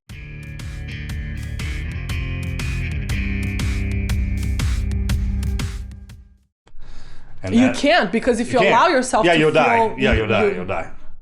That's right. I don't ever talk about that part either. He's like, hey, the hard part is coming down a mountain, and then when you get off of it. It's like with the military too. It's like, hey, you sign up. That's walking into the gym. Imagine doing a jiu-jitsu match the entire time. And then when you come out of there, then you'll know what you did. You'll understand. And then coming back and just... Nobody understands what you went through. Yeah. You're not with the mountaineers anymore. Like the people that were actually with you when the avalanche came and you stood back up and you looked at each other and you're like, you just... Oh, that changes people too. That develops something when you go through some stuff like that. Yeah, with each other. And then you come back into the real world. Absolutely. Right? And then you're like, yeah, I can tell you how I'm feeling, but you won't really understand. Like you don't, like for you, like people won't understand what it was like to lose people, to be in a situation that you're literally like, you were so close to death that how do you tell that to somebody who never had a near death? It's being close to God. You're not in control. I'm going to kill you in a second. What are you going to do? Argue? Who are you going to yell at? Can you explain the void again? I love what you said right before we got started. Yeah, like the void. What you live in, those interim moments that they don't talk about them, but they exist. You can't explain them, and you see them all the time, and it's in the moments. And if you can actually capture those when you do it enough, and then what happens is you start to live in the void. And you see things as how they really are, as opposed to when you're trying to put them together. And it takes time, and somebody usually has to point it out. But it comes through the martial way. We've been trained for it your whole life. And it's kind of like at the end part. You got the ground game, the water, the earth, the fire. And then life in itself's that fire. And then we hit you with it, boom. But you're right, when you get up there and you're coming out, like, what are you going to... There's simplicity in that. It makes you appreciate everything else. So speaking of that, I can talk martial arts science with you all day long. I'm so impressed. I think there should be I think there should be another. You get all the great martial science, martial artists, anybody. We should all meet up somewhere and everyone just put their 2 cents in. And that would be amazing. You know what I mean? Yeah. Like somewhere where we just have the best time, because it'd be peaceful. It would be the most peaceful place it would be the most on earth. peaceful place on earth. Probably have great food, a great time to sit down there and talk about all that and rewrite the books. Like, hey, this is what everyone's learned over all the wars and all the stuff that we've been having to deal with our entire lives. He won't talk about it, but I'll brag on him. He was excellent at karate and other martial arts, but karate was his specialty. And it's just a way of life that I think that everybody should. I was fortunate enough to have access to it. Around here, a lot of people know him. I grew up weak. From I was a little bitty, yeah. man. I didn't have any skills or anything like that. And even with my son, this is the best way I can explain this. Is we're out. He loves to play basketball, but he rode the bench the entire first season, which is fine with me. That's where I was like, fine. But then I asked him one day, I was like, son, when I watch you on the court practice, it's like you do all this head stuff, head moving, you're dribbling. Like, I can see the fire in you. I was like, but when we get to the court, what happens? He's like, confidence, Dad. I just don't have it. I mean, he hit me with it straight out, which I loved. And I was like, okay, let me take you to the schoolhouse. It's got it. Just drove right down to the jiu-jitsu schoolhouse. And I was like, this is where you find confidence. Because if you can play in here, you can play anywhere else. And I not only believe that, I've road tested it. And I'm a living proof of it, and so are you. And look at the things that you do. Like, people don't have problems or we don't have problems other people have because of the background we have. That's the best way I can say it. And I've been to hell and back, so have you. And what was the consequence for your son? Did he find that confidence? He's in the middle of it because it's a marathon, not a sprint. Yeah. And I take him in there and I show him some stuff. He's been into there. He's like, he's going in and get his butt whipped and didn't like it. And I was like, welcome to life, son. Yeah. And that's why it's so important, because it's a never-ending journey. Never-ending. People think like, oh, I'm just going to sign up for this amount of time. We all need those reminders. I told him it's a life thing. It's for life. He takes him to different gyms too, so he's not comfortable in one spot. And the minute he gets comfortable and around the people, I'm like, boom, I'll switch it up. I was like, keep him around the meanest suckers we got. And my father did that to me, and it works. They're just mean because you're not mean enough to be around them. And it's just that's their style. And I think that's the glorious part of life. And that's what jiu-jitsu gives you. It gives you a key into opening somebody up. One, you don't have, I'm not talking about fighting them either. I'm just talking about confidence. They can feel that. Yeah. The conversations are completely different with somebody when they have that. I have to say that I think the most impressive thing about our conversation today regarding martial arts that I rarely find these days is when the person on the other side understands the philosophy behind it, because that was the most important thing about martial arts, was the philosophy, and I feel like it's being lost a little bit. And I can go with you all day on that one too, man. Yeah. I hear him talking about it. I know. The philosophy. That's what I wanted to do. I mean, I wasn't invited yet, but I'll be back. Gone long, but I do want to ask. Yeah, I'm sorry. Are you after this? Are you hungry for more extreme adventures like Mike McCastle does? Interesting question. I never plan those things. You know, I stay on my path. And when I see that a challenge presented itself to me that will help enrich my journey and make me a better person in my own environment, that I take that on. When I was presented with the opportunity of climbing, the first thing that came into my mind was, why am I going to do this? Is it going to be more useful than me being here teaching, doing what I'm doing, sharing these principles, guiding these girls? Is my absence going to be justified by what I bring back? If not, then the answer is no. And at the time, I had that constant thought in my head of going, well, how can I be worthy of asking my students and these girls to be brave, to have the courage to face challenges and to face themselves and to grow and to be open to the spontaneity of the universe and the opportunities that come their way, if I'm not willing to do the same? I have to be willing to do the same. I have to constantly put myself as a student in something. So am I going to climb another mountain? Am I going to do a traverse? Who knows? I am very strongly connected to my journey of spreading the principles and the philosophy of jiu-jitsu to as many girls and women as I possibly can. My mountain now, my Everest, is setting up our headquarters in LA. So I'm looking for locations, negotiating leases, and building the first school of empowerment, because my methodology is a holistic approach to jiu-jitsu, self-defense, and psychology. We do a lot of verbal role-playing and exercises and drills, which is the hardest part. You know, the verbal jiu-jitsu that we do in class, which is the first part of class, women are sweating, they're blushing, and we haven't even started moving. You're just learning how to use those tools to set boundaries, to communicate your feelings, and we struggle with that. So, guys do that growing up. We talked about that earlier. Like, y'all don't do that, but we do. We do. Like, we're taught that, to go back and forth, and that's a martial art in itself. Probably the best one. How do you deal with conflict? That's it. If you know how to use your body and your voice, you will probably not need to use the skills. 100%. Yeah. You won't, right? Getting the skills gives you the voice that you don't have, the timid ones. But once they figure out what they're driving, it's like, oh, you want to hear this horn? You want to hear me roar? That's fine. That's exactly what that is. Yeah, but even for guys, like if you accidentally go, you're driving and a guy rear ends you and he gets out of his car super mad, is exactly what you said, even talking about breathing, but your posture, hey, calm down, step back, we're going to take care of it, breathe. Like 100%. You're setting a boundary where a woman will freak out and the guy now is screaming at your face and you're shaking and you're crying and then you get in your car and you're traumatized from it because you said, hey, step back. Don't come any closer. I'm going to take care of it. And now you are in control of the distance and you're setting the dynamic where you're making yourself safe in that situation. Where for a guy, he might not hesitate to go like, hey, don't come any closer. Yeah. Well, that's what a guy's freak out is. When they get out of that truck barking like that, they're freaked out. A guy who's not freaked out, I'll give him, are you okay? But he has no training. Yeah, you always know that. However you're feeling, if they throw the same action out, that's what's going on in their head. Our daughter, Plain and simple. when she was I'll give you all that little insight into man code right there. when our it's daughter true. was It like is. 3 years old, somebody said something super aggressive to her. I don't remember what it was, but her response very aggressively back said, prove it. And it is one of the funniest things that she told her never lose it. continuously does. And so anytime someone's saying something or barking, she just calls them out on it. And we freaking love it. She's like, you hear somebody like, oh, I can do this, I can do that. She's like, prove it. Yeah. But Let's freaking see it. Even parents talk. Yeah.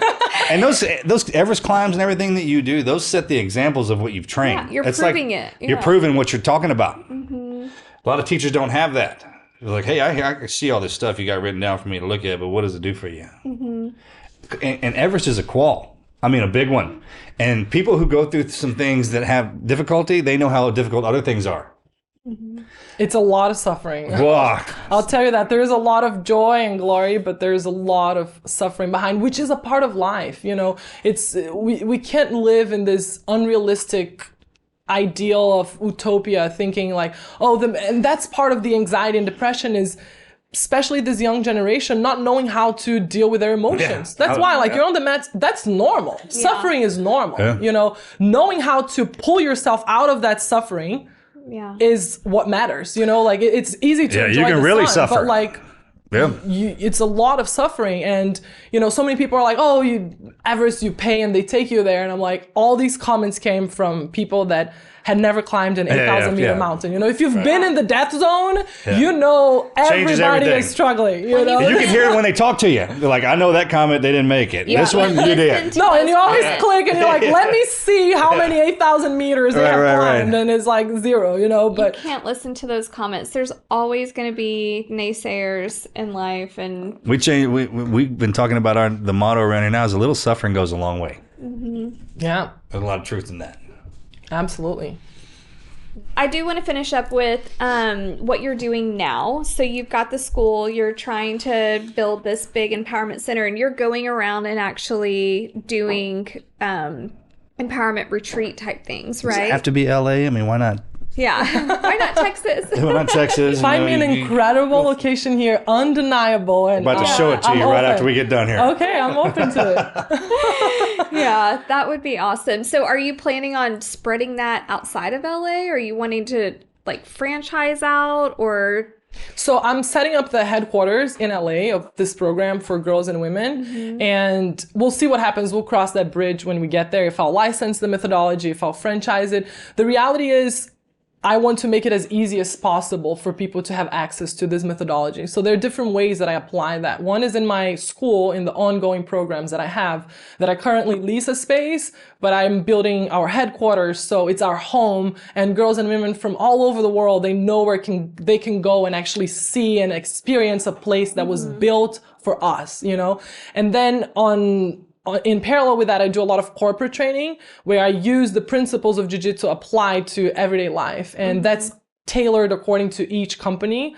And I work with the Four Seasons and, companies from tech companies and all over the place, which is really interesting because it's teaching self-confidence to teams. It's communication skills. But when you have the confidence in yourself, you solve so many problems in the team. And when you know how to apply the principles, and when you get your team to think about their foundation, to they can be in charge of the distance. So you start unloading HR because now you're just understanding better what your role is in the situations as well. And it's a philosophy for life.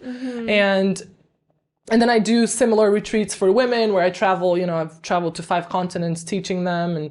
And then now that I came back from Everest, I built this keynote that, like you said, it's proof that the principles of Jiu-Jitsu work, and how is that applied outside of the mats, and how I applied that in mountaineering in this specific scenario. But I've been doing a lot of corporate talks, and it's something that I'm wanting to get into more because it's a space that we still don't have a huge presence, but there's a huge demand. And I think we can cause incredible impact if we spread the word in that direction as well. So those are my 3 focus now: building the headquarters, doing more keynotes, and doing more corporate training to also start implementing the philosophy and the principles of Jiu-Jitsu in places that are not living and breathing that, and absolutely should and could benefit tremendously from it. Like in the school thing, that's the biggest one. Is what Yeah. I mean, I get the other stuff, but the school ones, I think that it hit, because I have a daughter now, it would hit hard. I mean, And she goes to a private school, Oh yeah, which is even it's easier to get into private schools. A lot right? So easier. That's my life dream and my life goal. I have this methodology it's a limited methodology because you're not going to build a plan for schools that it's going to take them to black belt, right? Can you teach the most important principles for these kids in school and start implementing that, even if it begins they can take it home and then it'll take it home. And that's the thing about my program. So I created a character and I tell stories in the beginning of every class, and those stories carry out a principle that becomes their homework. So every week when we get together, they have to share a story on how they practiced that principle. And we talk about everything from compassion to inclusion to strength and courage. And every story has the underlying principle. So the first story is the posture of the champion, and the theme is courage. Then we talk about the strongest man in the village, and it's about strength, but it's actually teaching you that you can be strong in your heart, in your body, and in your mind, because we tend to value certain types of strength and then undervalue other types. And sometimes your kid, they're not built physically and they navigate the world thinking they're weak. But if they understand what is Jiu-Jitsu, Jiu-Jitsu is first being strong in your heart. You never give up. You listen to yourself. You conduct yourself in a way that honors yourself instead of going against your beliefs to please other people. Like, that is being strong in your heart. Being strong in your mind. You can be extremely intelligent, creative. The world is run by these people. And when they understand, oh, I'm actually really strong, it doesn't matter if they say that you're physically weak or that you know who you are. Therefore, you're going to apply strength and you're going to increase your strength in that area. So we have all those discussions. It's really interesting to see their exchanges because it's when they get to learn from each other. And that's the most important thing. Like, this whole block of my class, from the 1 hour class, 15 minutes is 7.5 taking them through the storytelling, and 7.5 is discussing the principle and hearing how they applied it. And, I have a little script because it's important for them to not only learn and hear the story, but to know, oh, I have to live it. I want them to live the principles of Jiu-Jitsu before anything else. The scenario will present itself. Yeah. I mean, it's like, okay, I'm teaching you this. When you go home, you're going to hear this conversation. This might show up. How are you supposed to react? Yeah. I mean, if you give them an option already, totally. That's the biggest fear. Yeah. If something presents and you're like, how am I supposed to act? Yeah. It's really interesting. One of the stories, that's from the second season, when Jiu-Jitsu got to Brazil, because I tell the stories, I'm telling the story of Jiu-Jitsu through the eyes of this girl, and within are embedded the Jiu-Jitsu principles. So one of the stories is inclusion.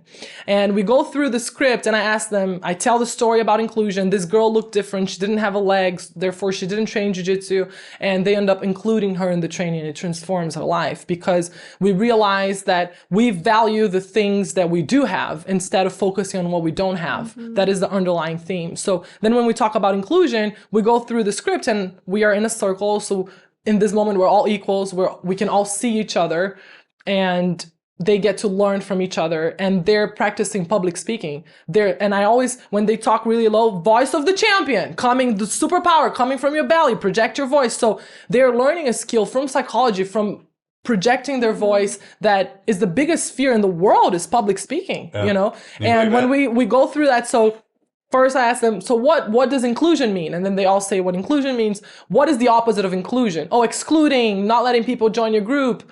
okay, who here has felt excluded in their lives? And they all raised their hands. Like, I felt excluded. We all have felt. And then I said, and who here has excluded someone? Then they all look around, who's going to raise their hands first? But this is an opportunity for them to self-analyze, right? I'm not going to say, you have, I've seen it. But then one raises their hand and then the other one is like, Rhetorical question, we know you all have. Yeah, but if you have the awareness that you are the one that is rejecting other people, you are being presented with an opportunity to change your behavior. Sure. I don't want just the girls that walk through my door are the ones that are suffering bullying. Like, I know the bully is also in my class. I have a class with 20, 30 girls. The bully is also there. They're not all victims, but the bully is also a kid that has either suffered trauma or negligence at home or has witnessed aggression, and now they're being brought in an environment where they have the opportunity to self-assess and go like, yeah, I exclude girls all the time. I mean, I should change that. Yeah. And that the bully becomes the protector and the one that is inclusive, you know? So this is the process to me that is the most fulfilling, that is the most enriching, is then seeing them give examples of how did you practice inclusion this week? Yeah. Oh, I included my younger sister in the play date that I have that I never want her around. Oh, I included my mom in this thing that like she's always asking me if she, you know, if I wanted to go with her and I never. So then they start learning different ways of, oh, I went to talk to the girl in my class that doesn't have any friends. So now they're hearing from each other, girls their same age. And it's so funny because you start seeing them giving advice to each other. Aww. And I'm like holding myself not to laugh. And I'm like, let it happen. This is something, but it's, you know, amazing to see that now. It's almost like I can remove myself and just watch them They created their own environment. Building that bond. That comes with training too. A lot of teachers don't understand to identify the bully, which where that word comes from is from a bull. There's the bull in the pen. Oh. Meaning you have an alpha child in there with the regulars. Mm-hmm. And when they do that, if you don't train your bull, then the little ones will go back home and act like that because that's what a bull does. And let me tell you something, bulls don't have to explain themselves. They don't even know they're doing it. Now, if they're not taught discipline like we're taught and they pick on, that's the worst. Mm-hmm. But I'll tell you what happens to them is when they get beat down, it affects them the worst. Yeah. So, I mean, when that was where that word bully comes from. You got the bull child in there. Mm. So if you're an alpha female or an alpha male, especially the alphas, you got to, my mother always said, if you got a wild child, put them around wild Mustangs. Can't talk to them. Mm-hmm. They'll settle them down faster than anything. Perfect world, you could separate the bulls, but you actually need one in there. That could be your next thing, taming you know what I mean? Mustang. It's like, once you see them and identify them and label them. Coaches for that? Yeah. In a good way. Like if you're like, hey, you're obviously my alpha, I need you to lead. I need you to be kind instead of mean. You can't believe what that does for them. Because then people resonate to that, especially children. Mm-hmm. Well, aggression comes out of insecurity. Yeah. Bullies are the most insecure. Sure. Mm-hmm. They don't know what they are. And they're trying to figure it out, especially if they're big. I mean, you know, children, it's got to be the toughest part of life. Yeah. Being a freak kid, man. For sure. All right. So how do people follow you and help promote you, attend your what can we do to help? Retreats? Yeah. How can our listeners get involved with you? Yeah. So my website is under development, should be released in a month, hopefully. It's Cesalina.com. But my social media, my Instagram is where I'm the most present, is Cesa Gracie, CESAGRACIE. Mm-hmm. It's where I share more content like this and tips and, you know, my journey and the things that I'm learning and on the way. And let's see how you guys can help. Maybe we'll talk about it. We get you an app up there that we can just hit on. It's like, hey, I got a question. If this happens to me, I feel like this. What do I do? That would be amazing. If you can hear it from the alpha females, and like you know who they are too. So if you have like a board of directors of them, all these girls have some guidance. Mm-hmm. Instead of Cameo with celebrities wishing happy birthday, maybe you actually have some constructive something constructive to say. Yeah. If you had, this happened to me, listen to this, and this is what I did. And I got buddies that I'll call them up. Even when it comes to discipline my kids, I'm like, hey, my son did this. I know your kid did it a couple years back. What'd you do and what should you have done? Mm-hmm. He used that one on I know you've done that to me before. I called him. I was like, hey, bro, I remember doing this when we were in college. I'm not going to get into it on the air here, but my son just pulled it off. Well, what do I do? And he's like, this is what dad did to me, but he should have done this. I mean, they came out with it like that. And I was like, all right. Really? He's like, yeah, it'll work. I was like, all right. How valuable is having that resource? So valuable. That's why they're there. I mean, if you go through something with somebody and they stick beside you and they don't want nothing from you, but they're kind of walking their path similar to you, it comes in. It alleviates stress. I mean, Well, I know that we tried to plan a demonstration or whatever for this weekend, and it was just crazy with everyone's schedules. But I would love to have you back out to Texas and do a women empowerment retreat out here. I really feel like it would do really well, and so many people would benefit from it. So we just need to make sure you have a great time. plan way ahead of time. But I really, if you're up for that, I think that 100%. awesome. Let's do it. And those retreats, they start with a self-defense jiu-jitsu philosophy class, and then we dive into breath work. We do nervous system regulation. There's an opportunity for Q&A. Then we do a psychology circle and we discuss a theme. Every event has a theme. So it's such a beautiful space to be in. And nobody has any experience with jiu-jitsu, really. Nobody's coming to learn how to fight. They're coming to learn something that they're going to be able to apply in their lives. And, you know, it's women from all walks of life. And I've done in so many states, but never in Texas. Never in Texas. So we have something located. We have something that we call She Never Quit instead of Team Never Quit. And we've done these women empowerment retreats with guns. And it's actually all self-defense weapons as far as guns, knives, archery. And it was so much fun. So to include what you have on top of that would just be like 60 or 70 of the best ladies at firearms and knives and killing and all that stuff like that. And then the best lady at teaching jiu-jitsu. They're just in one spot. Yeah. Let's do it. Count me in. Yeah. I want to take part in every other activity and learn as well. Yeah. I mean, everything that we've done, our instructors are Olympians and world champions at whatever they're teaching, whether it's handgun or rifle or shotgun or archery or knife throwing, whatever it is. And so to have you doing the jiu-jitsu portion or even just the philosophy on jiu-jitsu would just be count the me ultimate in. thing. Yeah, that's the most valuable thing is somebody coming in without knowing what to expect and then leaving realizing that they're capable of so much more than they thought they would be before they walked through that door. Awesome. Well, thank you so much for coming on. Thank you We appreciate you. Thank you for having me. What an interesting conversation. Yeah, thank you so much, Cesalina, for coming down. We really appreciate it. And for the listeners, if you have any guest recommendations, we would love to hear who you have to give. We'll go check them out, and we will see you next week. This is the Team Never Quit podcast. So buckle up, Buttercup.